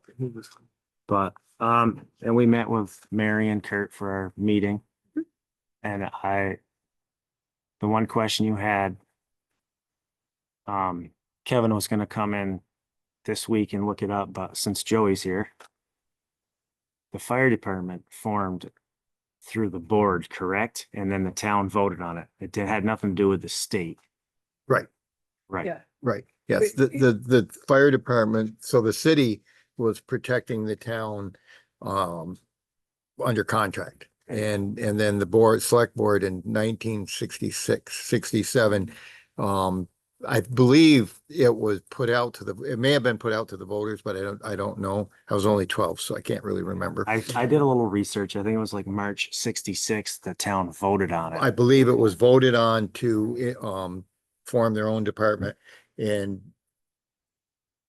for not a whole lot of money at the time, they built 2 stations, bought 6 trucks, gear for 50 firemen, and that's how it got started. They were supposed to take over, I believe, in April of 68. And there was some delay, and then it was October 1st. That's why your fiscal year is October 1st, because that's when the department started. October 1st, 1968, when Thomas's barn burnt. Thomas is burnt before the department was even established. And they were there. Yeah, the town. They were fire out department practice, showed up. whatever day, I think it was a Saturday, and they were all out, and they were there along with the city fire. Okay. So, It came up because usually you have, well, I went on the Secretary of State's website to see if we were listed. We weren't as a separate not-for-profit. And there were a whole bunch of other fire departments that had been registered with the Secretary of State and then no longer were. And I suspect the town absorbed them. But in our case, it sounds like the town started it, so there was never any need to do anything like that. So I yeah, think we're good. Rutland Town is not a true volunteer department. They are a municipally owned department that is staffed by volunteers. Yeah. It's a little different than some of the true volunteers. I think it's Clarendon still a true volunteer. We're, true. Yeah, so True they're in association. Pittsburgh, I believe is. They're separate entities that the town hires for an amount to protect the town, but they're actually true volunteers. I think Pittsburgh, the town might own the trucks now. Yeah, But we they- made yeah, it very they- clear Huh? that the town owns everything except the Sutton Fund and the firefighters fund, benevolent funds. Right. There's a lot of departments where the town will own the buildings and the trucks, and then they have a host department that operates. Yeah. So, Well, it sounds like we're fine. We, skipped all of that stuff. And it was like adjusting one sentence differently if we needed to I anyway. mean, So it wasn't a it's big. technically still a nonprofit organization when you do stuff, because you're not doing Because it, the but. town is, But the town's yeah, the town, nonprofit. right, so there, all of that stuff, and I think that is just a little bit of history, why when the Suttons did their will and the way that was done, I do believe they thought the town was a volunteer department in the true sense, and that's why that money was left to the town firefighters, which has turned out pretty good for the town, because we spent a lot of money for stuff that the town, didn't have to buy, so. But yeah. Good. So we were also working on the budget. But we needed the 3% decision made, so we have been. And we do want to see the plan for equipment replacement, which you have, but what, oh no, you have it, but we told the police department we want to see the cruiser replacement one with the money coming in each installment from the depreciation fund, because you folks already have that built into your, Right, okay. right. So we told, Ted got the information from Bell. Okay. okay, very good. We were gonna try to, Do you have the original replacement schedule that we did in 04? I do, yeah, Yeah, I mean, it's been modified to fit things that have happened, right. you know, trucks that could no longer be, you know, like engine 3, I think you were supposed to keep it another 3 or 4 years, but there's little, you know, sometimes stuff, but the guideline was there to start with. Yeah. We were gonna try to up the depreciation fund or do a spreadsheet to see what it would be if we upped it another percent or a number. Did we up it last spring? We didn't, no. We didn't. Okay. No, because I think we did. We were in the middle of the we fire did highway station. and this highway. Did we do rec? We did Highway and rec. rec. In the policy binder, you have a list of the depreciation changes over the years. Okay, yeah. The problem is the accelerated cost of apparatus For and the end? equipment Check the is, index in Right. front. has it the doesn't cabinet keep up with inflation. It's like, I think it's like toward the bottom. probably double inflation or Oh, more. yeah, big time. It's crazy. outrageous. Yeah, it'd be interesting to see what they do in the next couple of years, because the federal government's starting to get involved. They dragged Rev Group into it. I watched that whole thing. Yeah. It was. I almost felt bad for them. Yeah, they dragged Rev Almost. Group into a congressional hearing and started So pretty much these are saying they have a are monopoly and they need to up figure it to out. date. Yes. Okay, so They bought up so many manufacturers Um, now. They highways, Rev Group Oh, owns E1 and everybody else. everybody else. Yeah, Yeah. once you get a monopoly, then we're in trouble. Yeah. so we upped highway, Yep.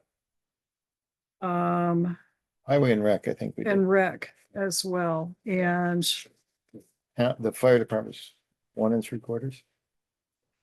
fire department is, yeah, 1 3/4. Rec is 1 3/4 now, because we're anticipating the pool. Highway is 1. Police is, oh yeah, we gotta do something. 20, a quarter. Yeah. And So, well, that's one of- transfer station, don't forget that too. That's 1.25. We have to, as, it's the same thing we did with highway, it's as we add equipment to their daily routine, daily stuff, we have to adjust the other side to anticipate replacement. Okay, Matt, anything else? No, sorry, not Matt. Kurt, anything else from the fire committee? No, that was just about it. Pretty much covered. Pretty Okay, easy to anything do. else, chief, that all I we need got. to be, okay, good. And that's it. So thank you very much. All right. Appreciate it. Thank you. Barbara. You How sure, are Chris? Chris, nothing else?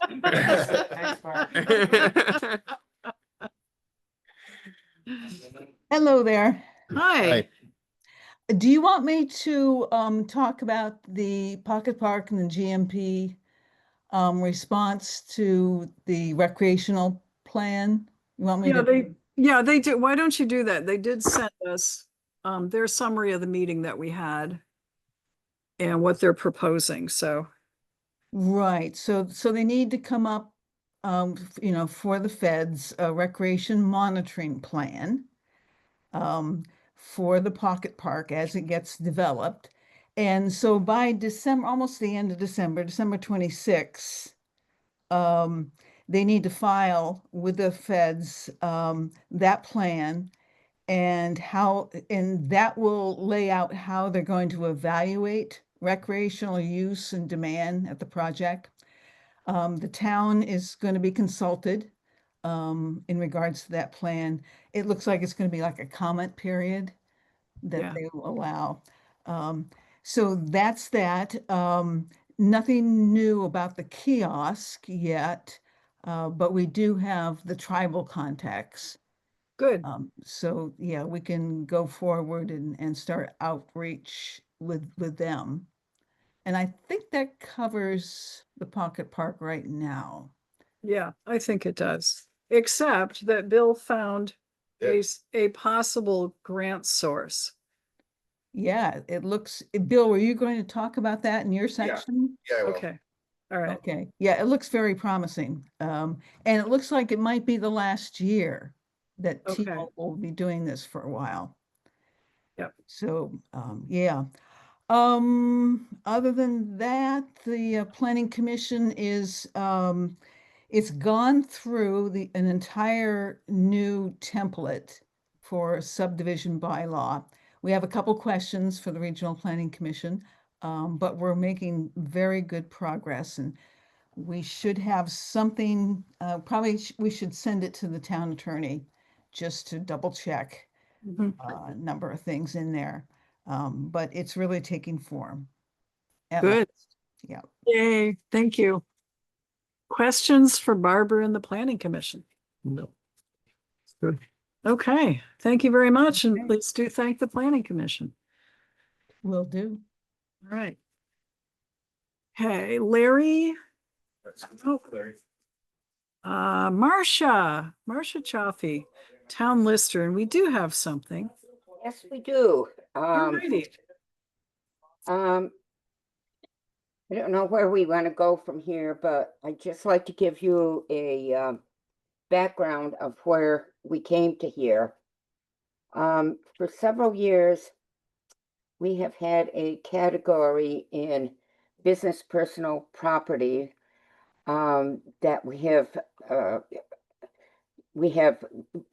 you know, we have given the tax rate of the municipal rate.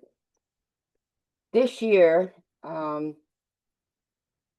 state of Vermont, which has taken over the valuation of substations and transmission, and they did not inform us that they were also taking over the communications, which is part of the business personal property. So in September, after we had applied business personal property on communications, Christy Wright came to us and said, we have found $4,494.64 whatever to the real estate. So looking at this, we had looked at the business personal property of the $6 million+ value and said, okay, we will remove the $4,490,600, which left a residual of where am I here, of $6,682,927. So at grievance, we were told that no, the entire amount of the $6 million+ value had been devalued by the PVNR tax department down to here, $5,544,253. And at that value, they also took the CLA of 72.9, which brought that value down to $4,049,600. So the entire value of the $6 million in business personal property was wiped out. But to our advantage, because it was put into a separate category of a UE account, which is a utility account, we were given the non-homestead rate, which gave us a value of $79,526. Subtracting that from what it would have been in the business personal property, it was a net gain to the town of $72,186.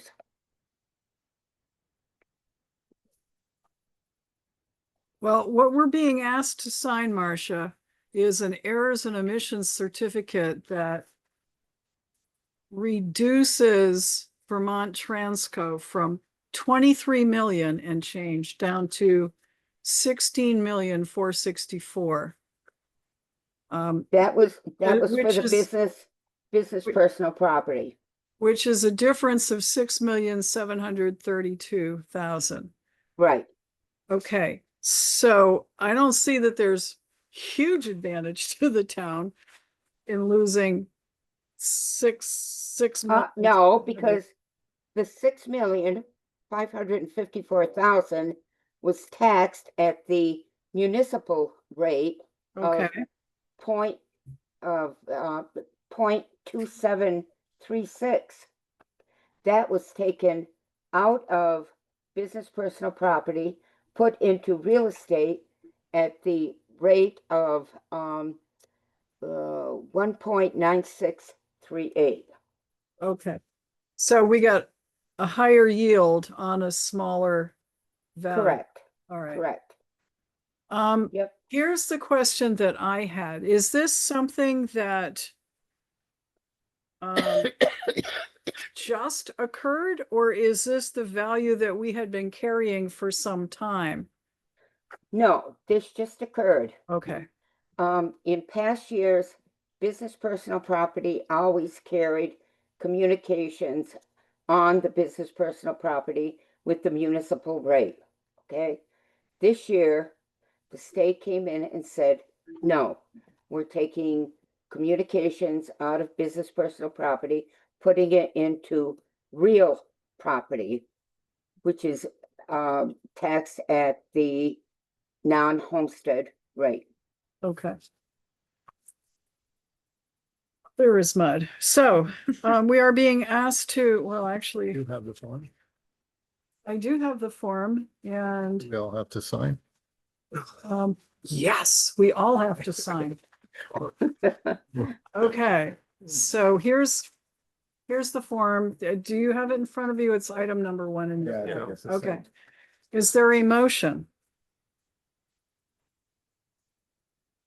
So Okay. to accept the errors and omissions as presented by the listers. Okay, motion's made, seconded? Second. Okay, 2 seconds. Whoever wants it. Yeah. Okay, any further discussion? If not, all in favor of the motion, please say aye. Aye. Right. Aye, motion, Matt? Aye, motion carries 5-0. Got you on there. We're all in this together. Thank you. This is Thank a you, net Marcia. gain of $72,186 in tax revenue. Okay, and that's what we're gonna concentrate on. Correct. Sharon just left here.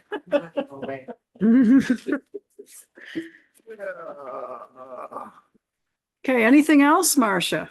No, no, we're continuing site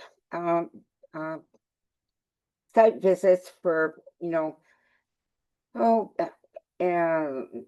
porches and whatever, but the true value of a new build, we probably won't be able to do until after April 1st of next year. Yeah. Yeah. Other than that, thank you. Okay, thank you, Marcia, and please thank the other listers. I will. Thank you.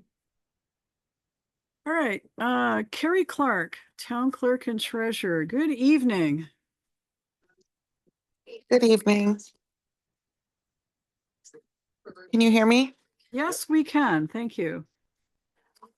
So it looks like there is an agenda item that you wanted me to bring up. I think it was letter E.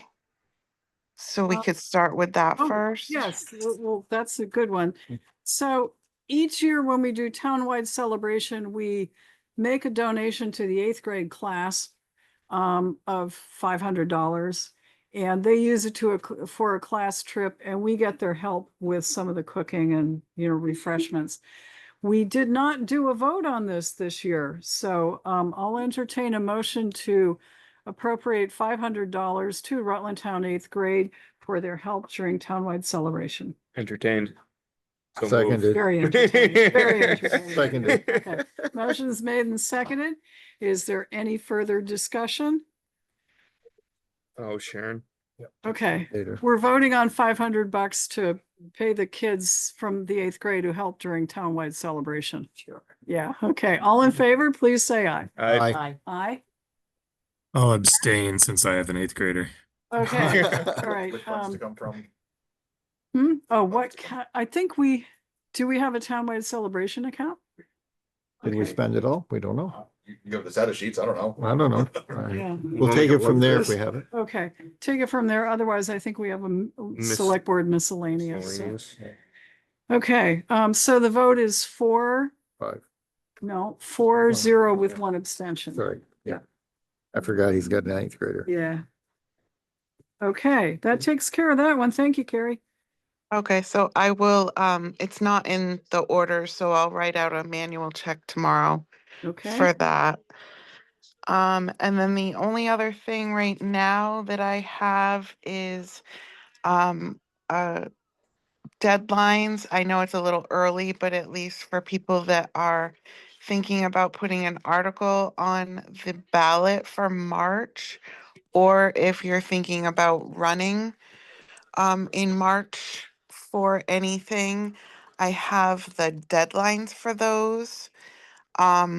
If you are if you would like an article put on the ballot, and that would be, for example, like an appropriation or something like that, not town articles like we come up with, but outside entities. The deadline is January 15th, and that is to file a petition with us. If you've never been on the ballot before, you will need a 5% of our voters' signatures, and that comes to about 160 signatures and that's active voters in Rutland Town. So that's due by the end of the day on the 15th to me. And then if you are running, your petitions and signature pages are due Monday, January 26th by the end of business on that Monday. So those are two important dates to keep in mind. Carrie, are you going to put these in the circle? I can, sure. That would be great. Thank you. And as you probably are aware, but not everybody was aware, there was no election today for Rutland Town. I did have one question about that. Yeah. I had several people call and a good handful of people show up, which is why there are signs on the doors. They said, "Where's the election?" And I really wanted to be funny with some of them, but I didn't. I said, "There's no election." And so they were quite confused. But anyway, what was your question, Mary? There was also something on my desk about reimbursement rates of FEMA rate. This is for constable time. Was that something that the police committee needs to review, or is that something that we need to deal with tonight? Well, see, that's a good question.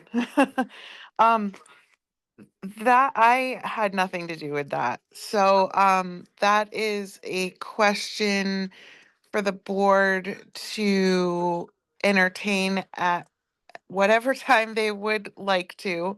Apparently there's changes in the reimbursement for vehicle hours, I guess. Yeah, yeah. And I guess every other year they do an updated schedule on that, is what I Okay. understand. And um, our amount that we are giving our constables is no longer in effect. There's a new schedule out. Yeah, actually, the new schedule goes down. Correct. Yeah. Correct. So, Okay.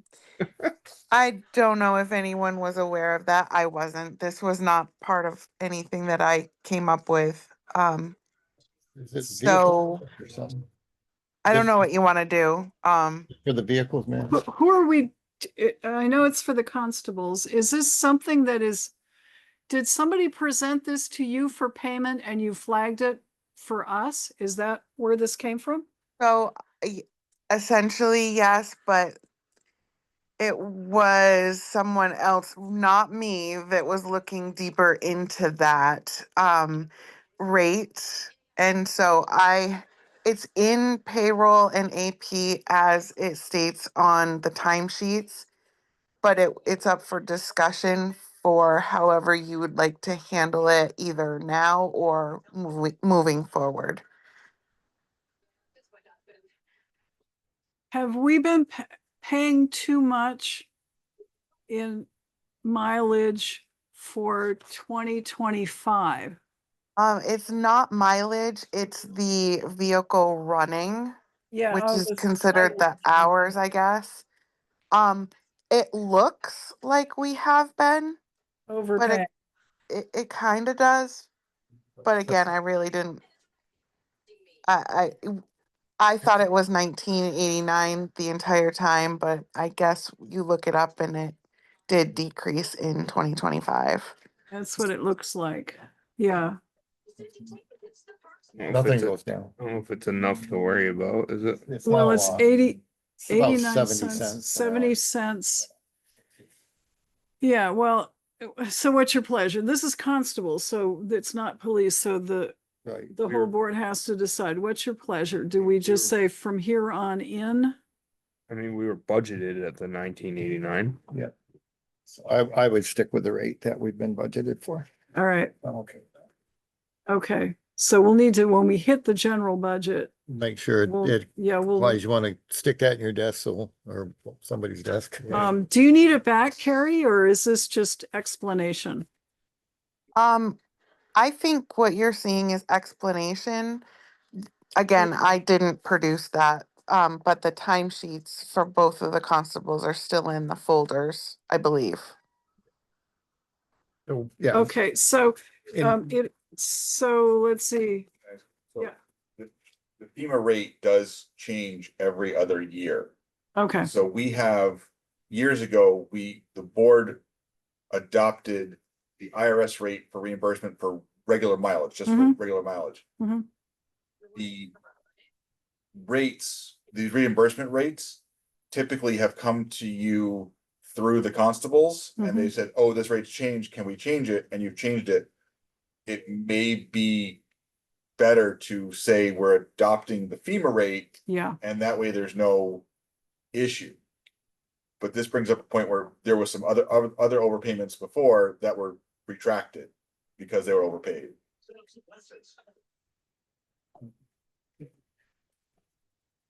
all right. So the FEMA One rate, is the mileage rate is like it's 70 cents a mile. That's and I don't know. yeah, that's not here because that wasn't. Well, there is somewhere I Oh, was thought there? one of them said it was 70. We pay hourly. And then there's an hourly rate, Yeah, I think we reimburse the constables hourly. for their vehicles running. There's constable hours, there's constable mileage, and there's vehicle hours. Yeah. Okay, They all so change. it's all three. What's your pleasure? Well, I think we need, I mean, I don't mind paying the rate we're paying because we budgeted for it. It is more than what the FEMA rate is. Maybe we'll have to figure out, I don't know which year, where we are in that every other year policy. If it was just started. Just started started 25. July 1st of 2025, this year 25, so. yeah, 25, just started. so. All right, so we could just say, okay, it's the FEMA rate from now on for Yeah. the Which would be a 70 cent cent decrease. decrease, So- which, We'll find some other way to spend it, no doubt. but we budgeted, it's in this budget already at the other rate. Yeah, they have but set. since we caught it this early, why don't we just go with the FEMA rate? Good. We gotta do something long-term with these constables anyway. I know. We have a police department, we can back off these constables. And if they want to be part-time police officers, they can be part-time police officers and they can go drive a town police cruiser around. I think they both are special officers, aren't they? They are. Well, yeah, they're Yeah, duly sworn anyway, so. They do. And Yeah. we should probably just look into having a cruiser, a spare cruiser. That Ed's guys can use when they're without a cruiser. If one's in for maintenance or something, we'll have a spare cruiser. Instead of all the reimbursement Yeah, stuff for and private when they wanna vehicles. go be a constable, they can go get in the town cruiser and go be a constable. Except we've outfitted, haven't we? Haven't we put money into outfitting both of them? Yeah. That might be we can- something. We can pull work our toward that. equipment back and put it into a cruiser. Yeah. That'd be a long range. I think that's longer range. Instead of getting rid of a cruiser, we keep one. And keep it for whatever. Yeah, yeah, at the end of its life cycle. Well, we're keep it for a probably not spare. gonna do that tonight. What's your No, pleasure for but this long-term. right now? For now, I just leave it. That's my opinion. Right? Yeah, Anybody want to make a motion differently? Okay, Carrie, we're just gonna let it ride because we actually budgeted for the 1989, but that's a good thing. I'm gonna stick it in my pile. We need to keep this in mind for the general budget. Okay. We're working on it, but thank you for the explanation. Okay, anything else for Carrie? No? Okay. All And we- right, thank you. Thank you. We do have another meeting set with Carrie to further explore the payroll, outsourcing the payroll stuff. So more to come on that, but we haven't had that meeting yet. Yeah, yeah, we're paying $13,000 a year for constable cars, so. I mean, over 5 years, that buys a cruiser, That would, or lease. whatever, yeah, or If that's the way we keep an go. old spare or something. Well, as long as they're, roadworthy and Yeah. serve, that's, It'll keep a spare cruiser for, if Ed's True. Tahoe's in for service, then there's a spare cruiser. Alright. Hate to break it to you, but they cost more than that. Yeah, they More do. like 7 years. Yeah, Yeah. but well, that's what the replacement schedule is, 7 years, so. Okay. And then that So- also gets us into a whole nother safer insurance thing, because if that gets hit on the side of the road, it's a town vehicle that gets hit, not a personal vehicle that the town has to then pay for. True. So, All right. long term, Yes. 5-year plan. Well, but let's talk about it when we do the budget, the general budget. So all good stuff. Okay, Mike, no? And, oh, look, Bill Sweet, Town Administrator.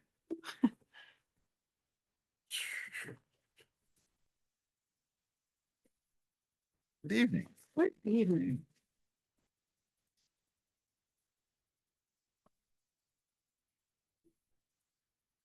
Got a few things to go over tonight, so I'm gonna go all my references and all my things.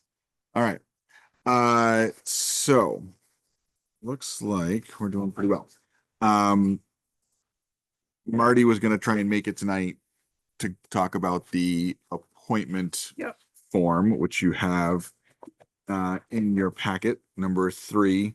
That's the Regional Emergency Management Committee that Marty and I have been on for a couple years now. Mm-hmm. He has no problem being reappointed to it. Neither do I. Okay, So there you go. motion's been made. Is there a second? Second. Yeah, authorize the chair to sign. Good idea. Okay. Is that part of your motion, Joe? Mhm. All righty. Discussion?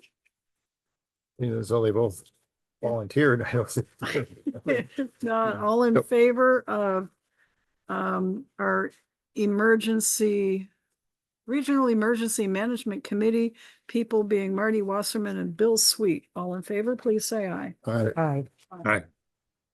Motion carries 5-0.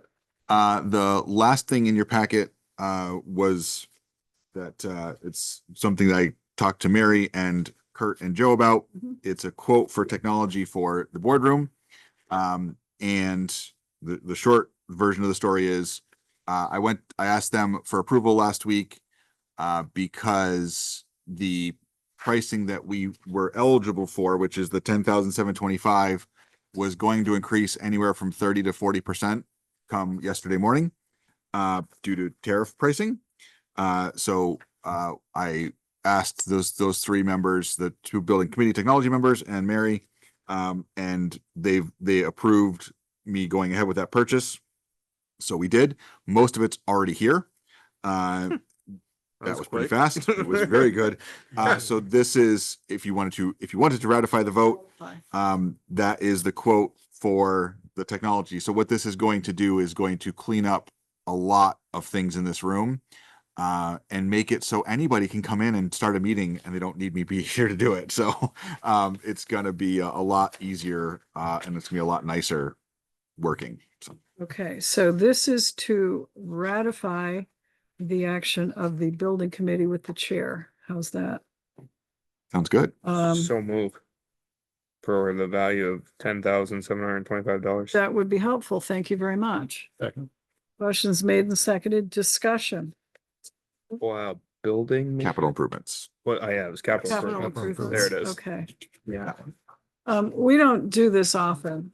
No. But this, in order to take advantage of the Yes, price thing. and I really did try to ask him to extend the quote, and he's like, I just can't. Like, Yeah. it was Okay. Friday. So, yep. All right, so all in favor of the motion to ratify, please say aye. Aye. Aye. Matt? That's nine. Okay, Aye. thank you. There it is. Motion carries I 5-0. wanted to say no. Just headphone. That takes care of everything in the packet. There's a couple. Is there someplace to, sign here? What are you looking for? Wait a minute. That's something different. I don't want to spend more money. That's no. Wait. That's Okay. reimbursement. That's That's reimbursement.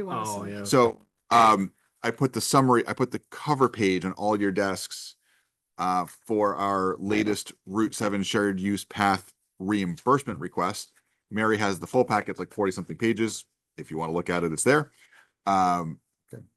But that is our reimbursement request to go to the state. Okay. We will be reimbursed $6,050.56. Is there a motion? So move. And it should include me to Second. sign on behalf of. Okay. Motion's made and sec- seconded? Sure. Mary, Sharon Discussion. made the motion, I seconded. Okay. Any further discussion? If not, all in favor, please say aye. Aye. Aye. And we Motion did carries get, 5-0. what the heck was the NEPA? Yeah, Improvement. approval. Yeah, that was fast. Really? Seemed, Yes, yeah. Imagine that. Last Yeah. week or so Hmm. that's, It's in your email. I don't know what are Um, the, I see them sometimes. Sometimes I don't. what do the, letters stand for? What is it, it's a National environmental National protection. Environmental. I think so. Yeah, protection agency. Yeah, And I think that has to do with wetlands and archaeological yeah, stuff, right? yeah. But Well, Stephanie already forwarded it on to Yeah, it's a Stantec. So. wetland study and the whole. Yeah, that was. And- So we we- got the study done? No, we got our approval. We got approval. Okay. Yeah. Which usually takes And like this was- 6 to 8 months. Everybody was like a whole big stumbling block that we were Yeah. worried about. Yeah. This theoretically could move this project along Wow. half a year. half a year. Like really, Oh, like this was, good. we were shocked. Like it's only been out, what, 2 months, maybe? Whatever it is, and evidently there was Pretty much we need to hit this, like, we need to get it as soon as possible in order to keep moving. moving Yeah. forward, where and we and we want were, to be. everybody was like, oh, okay. So now we'll be on Stephanie schedule gets for all the credit for this. Like this is, summer 27. We'll be on schedule. could for be, it. yeah, Or- this is good. Maybe even sooner.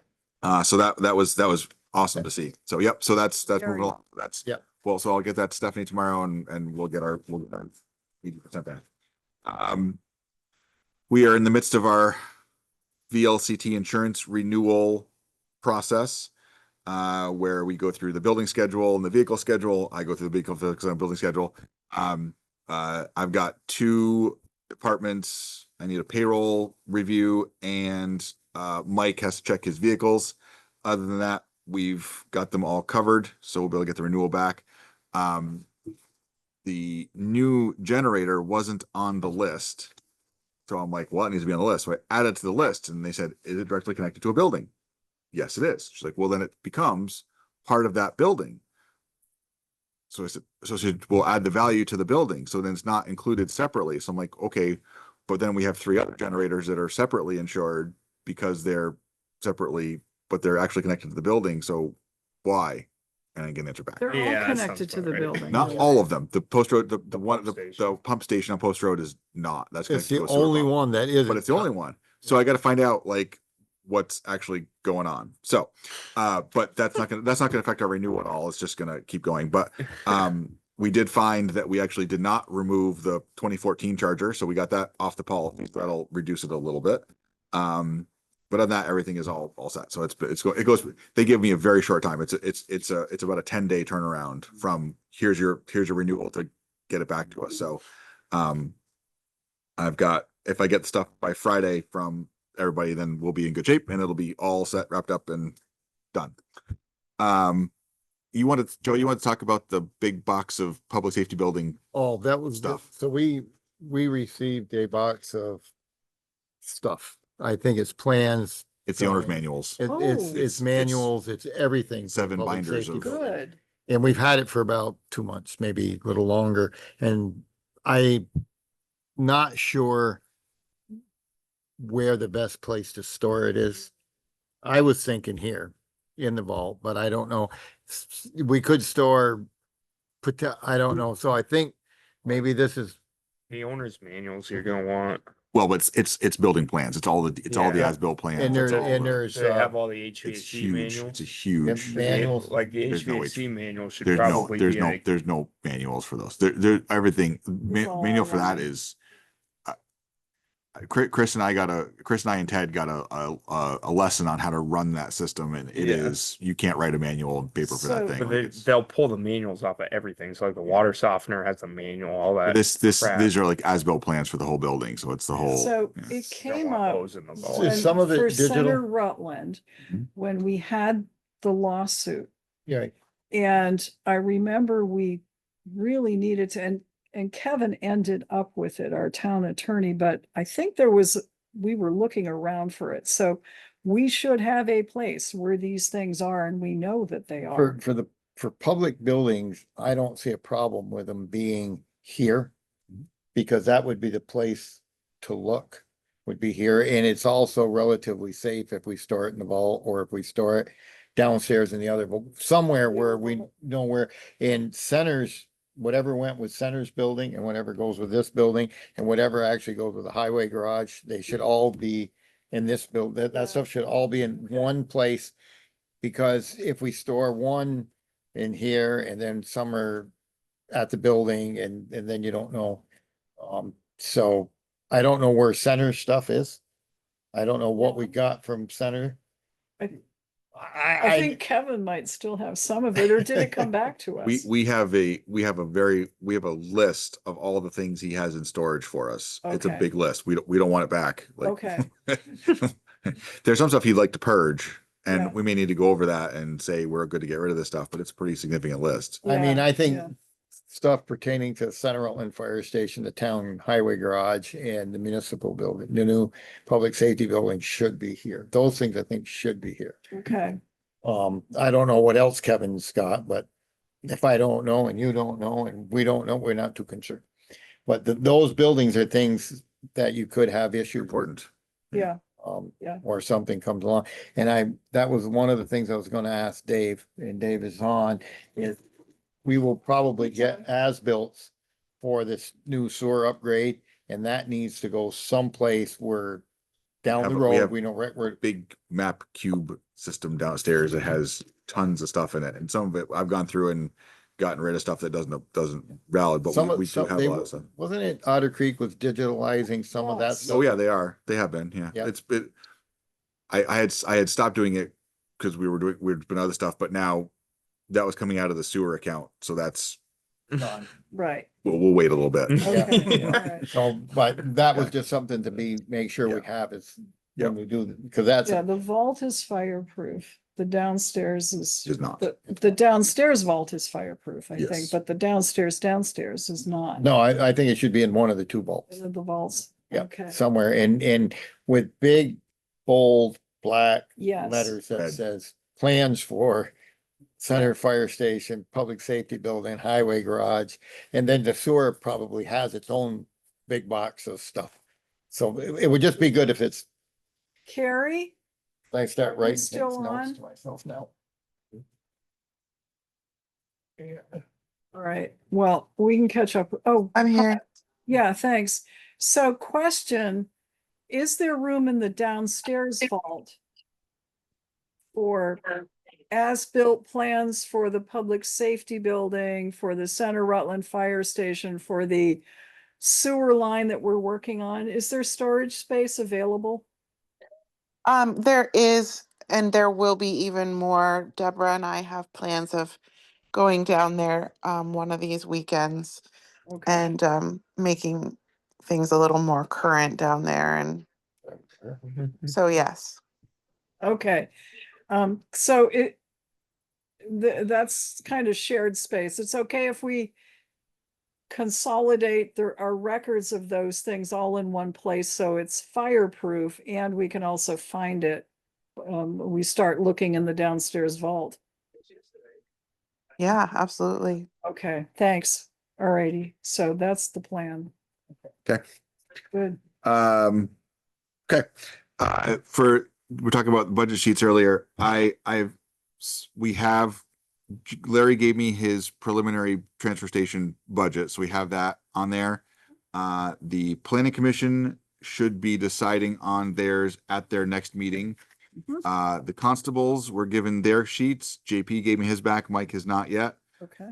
The listers have had theirs. They haven't gotten back to me yet, but theirs is not terribly complicated.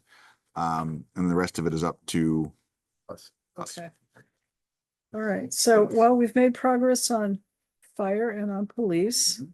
Rec met Rec, earlier. yeah. Yeah, that was good. We have, highway will be Monday. Monday. Okay. So we'll have, so I replaced on your desks, you have updated fire and police as of their meetings, Oh, and good. the rec just did. So but with the 3% decision tonight, we'll change Yeah. the other ones. So that will update fire, but then we need the benefit, the social security and all those calculations have to come back into that. So I'll send that over for them to work on. The grant, the T-Mobile grant. Oh, yeah. So VLCT has a very substantial list of funding opportunities, all sorts of topics. So I regularly peruse, and some of the topics are a little hard to understand, but you can go into them. But this one is going through 2026. It is up to $50,000 with no match, and it's to fund projects to build, rebuild, or refresh community spaces that help foster local connections. Projects should be shovel ready, physical builds or improvements that can be completed within 12 months of receiving the grant. And I read that and I'm like, well, that just describes our pocket park all up and down. So it seems like that's ready-made for us. So the next window opens up in January. Okay. Are you, let's see, we can pull the same group together. It was Barbara and me and Mike. We should pull people together because there's a proposal should be, there's a list on what needs to be submitted. So Could you copy that up and Yep. get it to easily, the no problem. Fab 3? Yep. So that should be good. I mean, that seems to be a good opportunity. So You yep. guys don't mind if we go looking for money for the pocket park? Alrighty. Yep. Especially no match. Nope, no match. And the fire department, we just applied for a grant for wildland fire gear that's a 50% match, but that's essentially, if you ask for it, you're gonna get it, so that was good, so. They asked for a bunch of stuff, so, Wildlands, what, So it's through forests and parks. yep, okay, And this started, I think I've been doing it for almost the whole 46 or 7 years. The state comes up with, and there's used to be a 50-50 match for wildland fighting gear and equipment. The way it worked in the past was towns would put in a request, and then the state would buy the gear and get the equipment or whatever to the fire departments, and the town would pay half and the state pays half. So that became a little cumbersome and slow.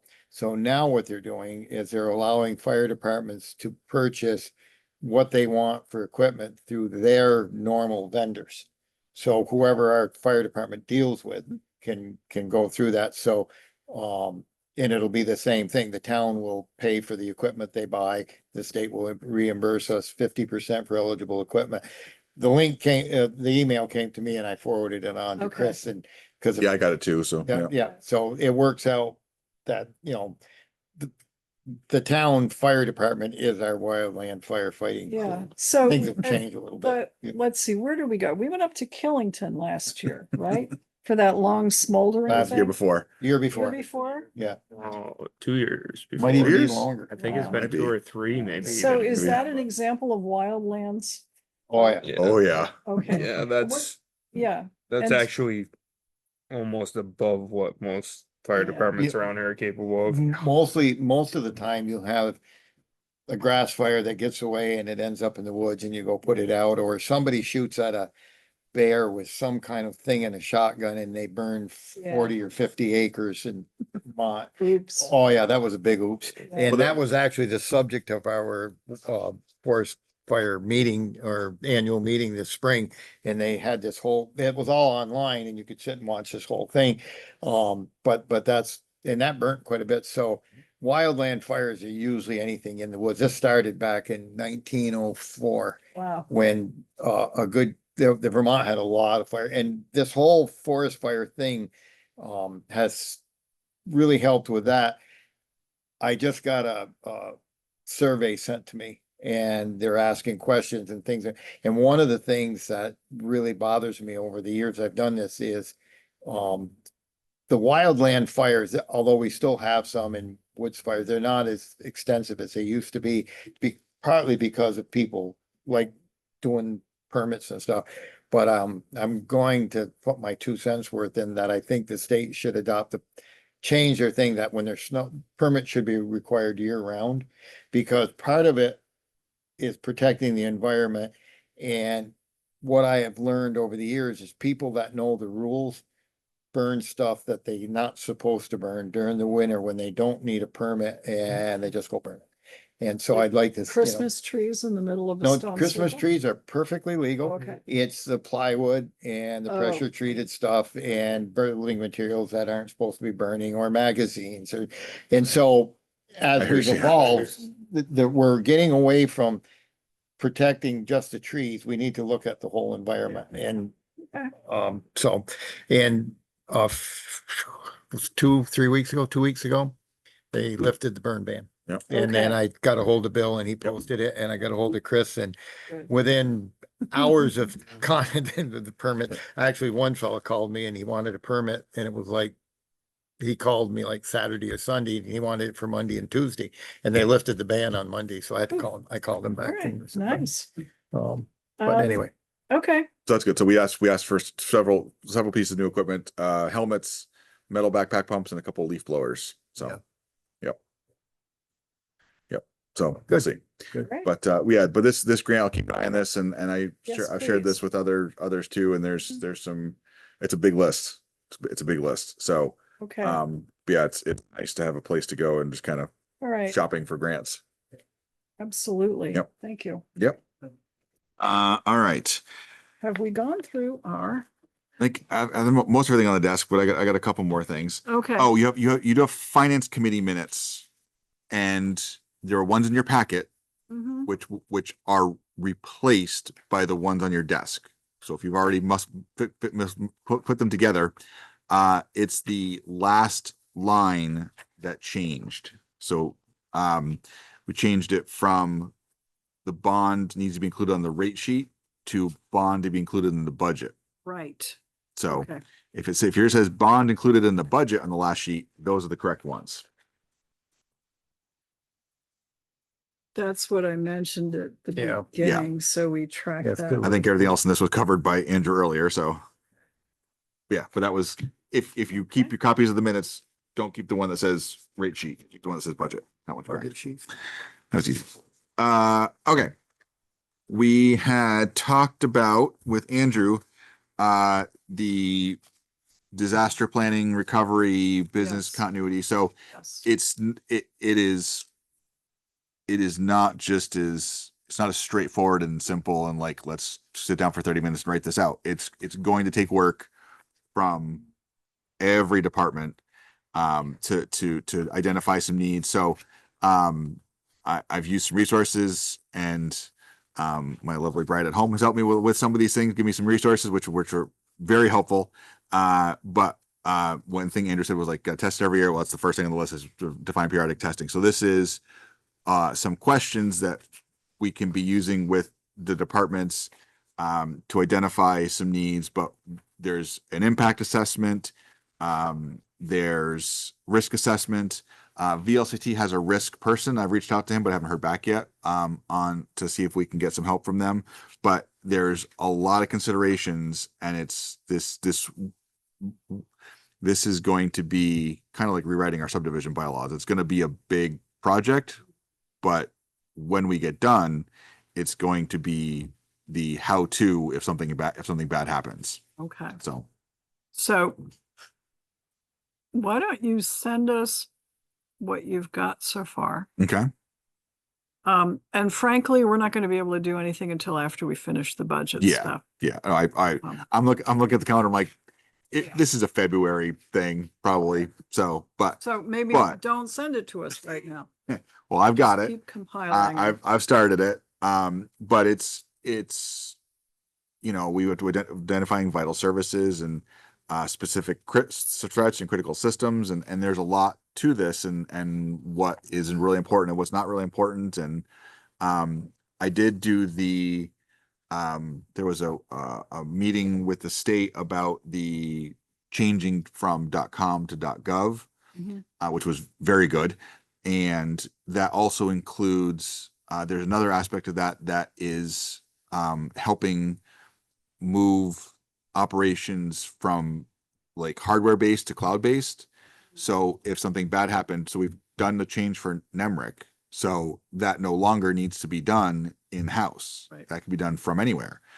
And if we move forward and with shifting to where things are located, if they're not located physically in this building, but in literally like on a cloud server, then if something happened to this building, we theoretically could just walk into the public safety building or the fire station with a computer and log in and be working. So or at least have access to it. What happens if, maybe that's covered, we can't access the cloud? Well, that's the other part of it. So there is that absolutely is a problem. Maybe you all noticed a couple weeks ago, Amazon Web Service went down, and like everybody was like, "Oh my God, all my stuff stopped working." That really kind of highlighted how much dependency there is. So there is a serious consideration about how to do that and how to balance it so it's safe and accessible versus accessible all the time. So that's a discussion for whatever group we put together that takes on this task. So yeah, there's a lot of aspects to it. But we have good internet access at every building. So that in and of itself is an advantage. So we could relocate, not quickly, but we could relocate if it was necessary for some reason. So there's a lot to it. So, but Okay. Andrew has made that point for many years. And I saw him a couple weeks ago at a sporting event, and I told him we were working on this, and he was very, very happy to hear that we're moving forward on it. So I've got it started, but it's not going to be a couple meeting solution. It's going to be a long-term, that probably is going to be that list. As you're spinning out our Monday morning lists of Yep. committee meetings, that should be added. Yep. For the long term or Problem. short term. Yeah. Well, That's- so we yeah. remember that we have to do Yep, it, and that's where we. So what other, not that I want to go on too long, but what other options do we have for safe storage of data other than on, either the cloud or Yep. the way we're doing it? Well, those are kind of the two places Those you are do the it. two places. You either do it locally or you do it remotely. So we back and we create backups. We have redundant backups right now. We have everything we do that day gets backed up to a set of a storage system, and then we have a separate backup tape, and that backup tape comes out. So like tomorrow morning, I'll take the backup tape out that says Tuesday.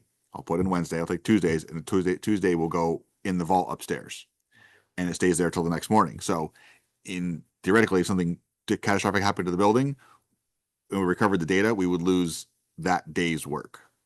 So the other backup is constant, and ideally we would not do a redundant backup in the same building. It should be somewhere else. And I had talked to Consolidated about creating a network connection with the public safety building to allow us to do that. And it was something like $6,000 a year. And I'm like, that's just not going to happen. So Okay. we love our data, but not that much. Yeah. So here it is.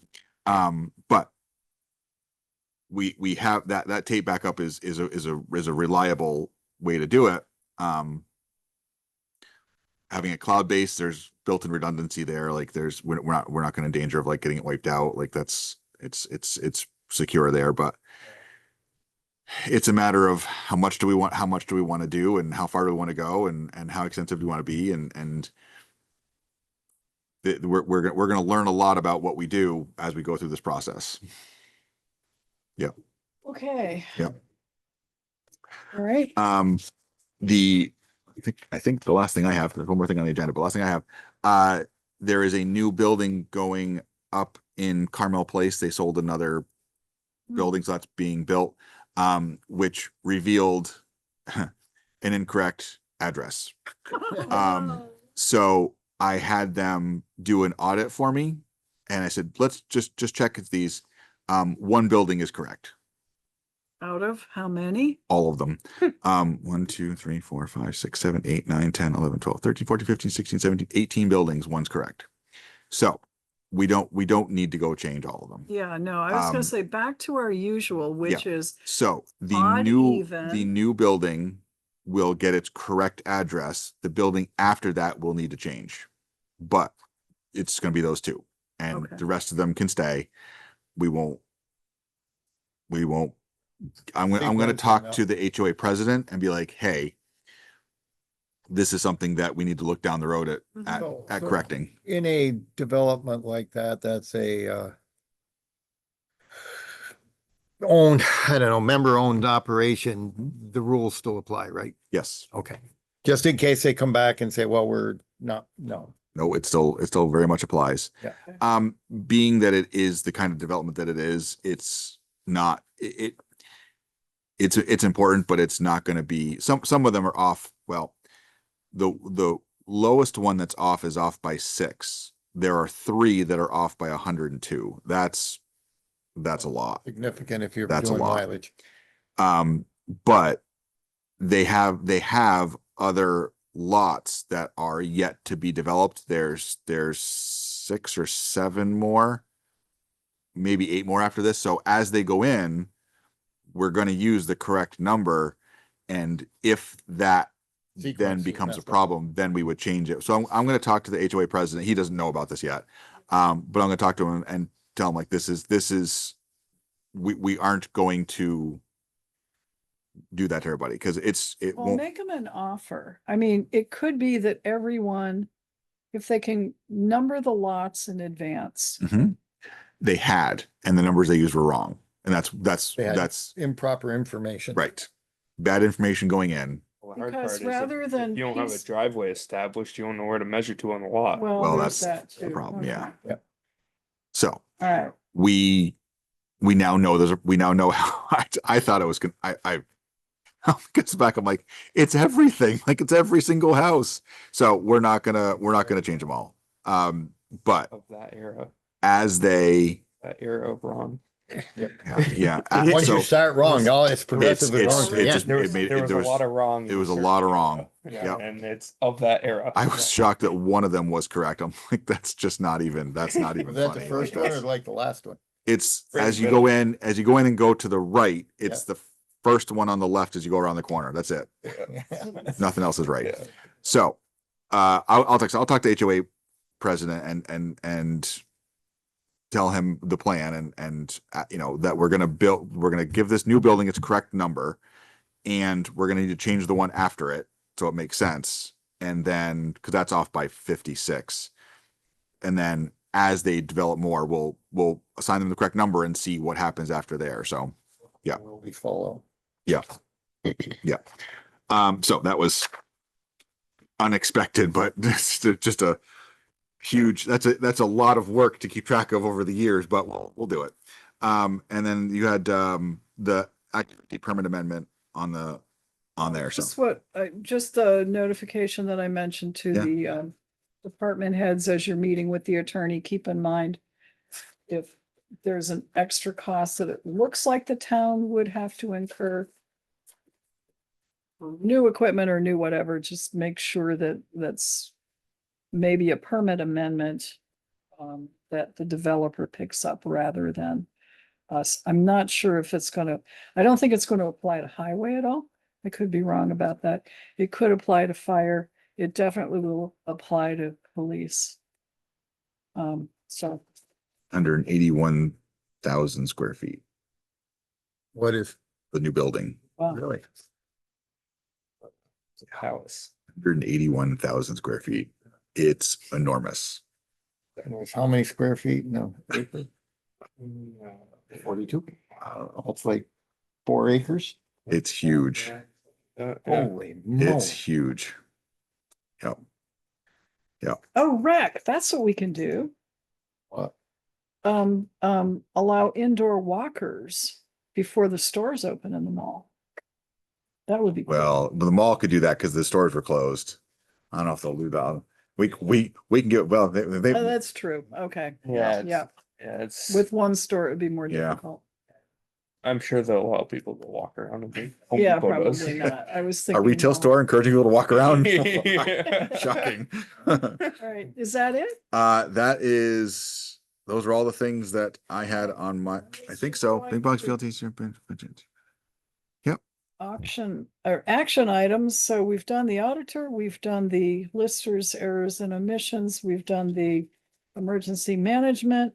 We visited with Habitat for Humanity, that's totally cool, I gotta say. We did the 8th grade donation, we did the cost of living increase at 3%. We just did the Act 250 impact on municipal services. We did the meeting room technology purchase. We did the, right up there is that select board project list. So she pointed it out again. Committee meeting reports. I think we've done anything else on recreation, Sharon, or did we cover pretty much what you folks wanted to talk? Say that again. You had a rec committee meeting, but we covered already what you wanted to say on that. Okay. Fire, finance, police, we've reported on. So I think that's it. Oh, I got one thing Motion. first. One thing. Just, God. I want one thing for the board to consider. As of the 1st of October or 1st of November, the state changed the reimbursement to the town from the 1% tax from 70% of what is spent in town to 75. Some rough calculations, it could be around $100,000 different a year. So we had started about 5-6 years ago with renovations downstairs. We've spent a ton of money.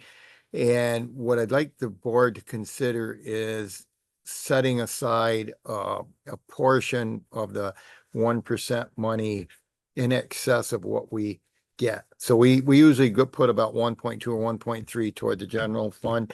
And I was thinking that I would like to see us maybe start setting aside maybe 50 or 75,000 a year toward that project. So we can not lose what we put into it and eventually get this job done. I don't know how we would do that, but it's just So something, we need a or mechanism. That might be an or Andrew if we question. took a certain amount out of the capital improvement fund at the end of the fiscal year, say there was we ended up with 400 or 500,000, we could earmark, say, 50 or 100,000. I wanted to ask for the whole 100,000 extra, but I don't know if we'll get that much. So until we find out how that's going to work, but just some way to fund this so that we're kind of doing it for the pool. Yeah, Through the yeah. depreciation, so we could do this through the 1% money and it wouldn't be as big a burden. I don't want to have to borrow money. I don't want to have to bond. I just like to come up with a way to do this. We have to start earmarking our capital improvement funds. We, So like we have an account that's full of that, but do we need to start earmarking how we're gonna spend that money? we could do it that way. You know, like sub accounts. Yeah. So with the pool coming, we can earmark so much a year to the pool. Well, the pool has a depreciation account Yeah. set aside for But I that. think- That's not gonna Bumped up. cover, that's No, not it's gonna not, cover the but- pool. Right. So Or- we're gonna have to use some capital as well, so we can start. Maybe we make some sub accounts on what we wanna do over the next 5 to 10 years Ooh, and put. 5-year plan. There you go, 5-year plan. I There you mean, go. I And think, then make some sub accounts and figure out how we're gonna split that money That up. might be on the building committee agenda to talk about the 5-year plan, but. Oh, yeah. No, actually, that's true because we plan for the fire stations, we plan for the public safety, but we don't plan for this building. So- not as much, but we've done some pretty, No, I mean the set aside money. We right, don't, yeah. and I just think that that's just something I thought now we're doing budgets, we could Yeah. look at this. That would be, So we can figure out if we're putting $300,000 a year into capital improvement, then we can put 60% towards the pool.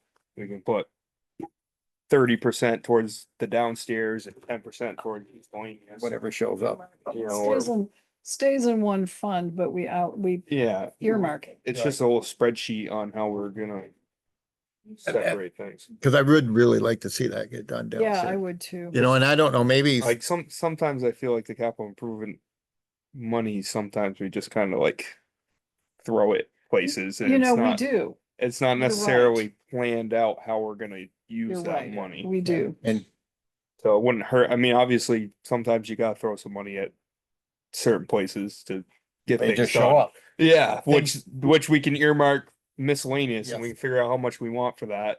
Or just leave it in capital improvement unallocated. Right. Yeah, Yeah. that's Yeah. essentially that's what your miscellaneous is. But that way you have, because of the pool coming up, we gotta make sure we start stashing some money away in that account as And well. then the question too is, knowing that we're gonna use up what is left that we had set aside to make the bond payments, do we refresh that so we don't have to go to the voters? I don't know. There's always more outs than ins. That's true. So The other thing we have coming down the pipe is if the super Walmart gets built, we're gonna have more 1% money that we can use to offset bond payments. Very so possibly. so That's so the another- bond payments will be figured this time of year, right? I think that'll be figured into the budget. We already know what they are. Right, but they'll be this Oh, time yeah, of year. that's what we're gonna do. We're gonna So put a line for the so budget. what we would be able to do is our fiscal year ends June 30th. By now, we'll have an idea what's available in that capital improvement fund and we can decide, okay, we're gonna put this amount here and we can put this amount. I still don't know how we put that on a budget sheet though. Yeah. Because we're raising that money from taxes after the budgets are approved. We're raising all of it. Yeah. So, because, well, like, wait, but you've got a point. because it's gonna we put our have to general ask- budget through the we roof. have to ask the voters for permission on the budgets, but they've already approved. I know. Right. It's gonna put our general I budget through the actually, roof. I think the bond, if I'm not mistaken, the bond payments show up on their own. It's in the calculation. There's a calculation sheet. And, in the- don't They they do show, on don't they the show up tax on the rate. taxes, on your tax bill? That's separate. It's not in a budget. It's separate. Yeah, it does. Separately? Yeah, I believe, Okay, I believe, I didn't look at mine that way, but and I don't know if it was in this year's budget, or I don't know. I gotta go back and look It's at my. bad you don't pay, I don't pay that close attention, I guess.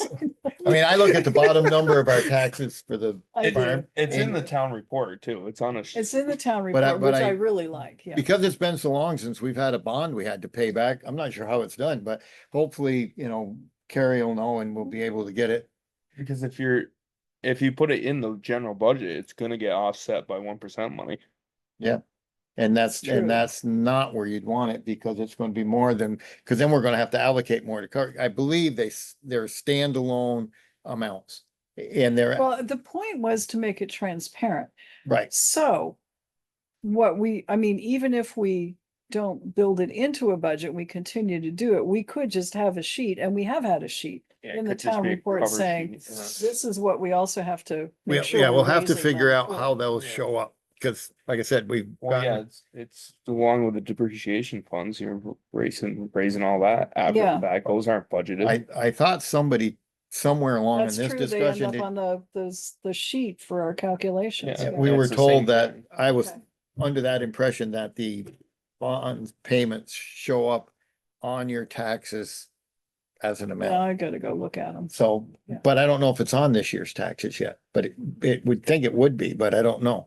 You'd In the see, past, it's shown up, it's been a blank. I think that's what's happened because we haven't had to We haven't paid, raise any money Right. because we've had because it. you wouldn't want, like, I don't think you want those as part of the general budget. So we gotta figure out, they're gonna want to vote down our general budget, I can tell you that, because things could go through the roof on a ballot. but It's gonna back take a lot to- explaining. the point was we That'll wanted eat to up be all of ours. transparent, that we do have to raise money for this. So maybe, I don't know, didn't we put the calculation sheet in last year? Cause that's another way of doing it. So when is the deadline for the circle? November 15th and then January 15th for the, Some point, we might want a little explanation as to how the bonds are gonna show up. And it might be yeah, too quick once to we do, figure them out, yeah. Yeah, once well, they figure right. out how they're gonna show up. so people won't be Well, totally let's, stuck. remember the year we did put in a strip of paper in every tax bill one year to explain why there was no general budget that we were raising money for. Right, It might have to be something like that again. and we'll figure out how we're gonna, okay. All right, but that was just what I wanted to bring up for the board's consideration. All right, now, Move to adjourn. Second. motion's made and seconded to adjourn. All in favor, please say aye. Aye. Aye. Motion carries.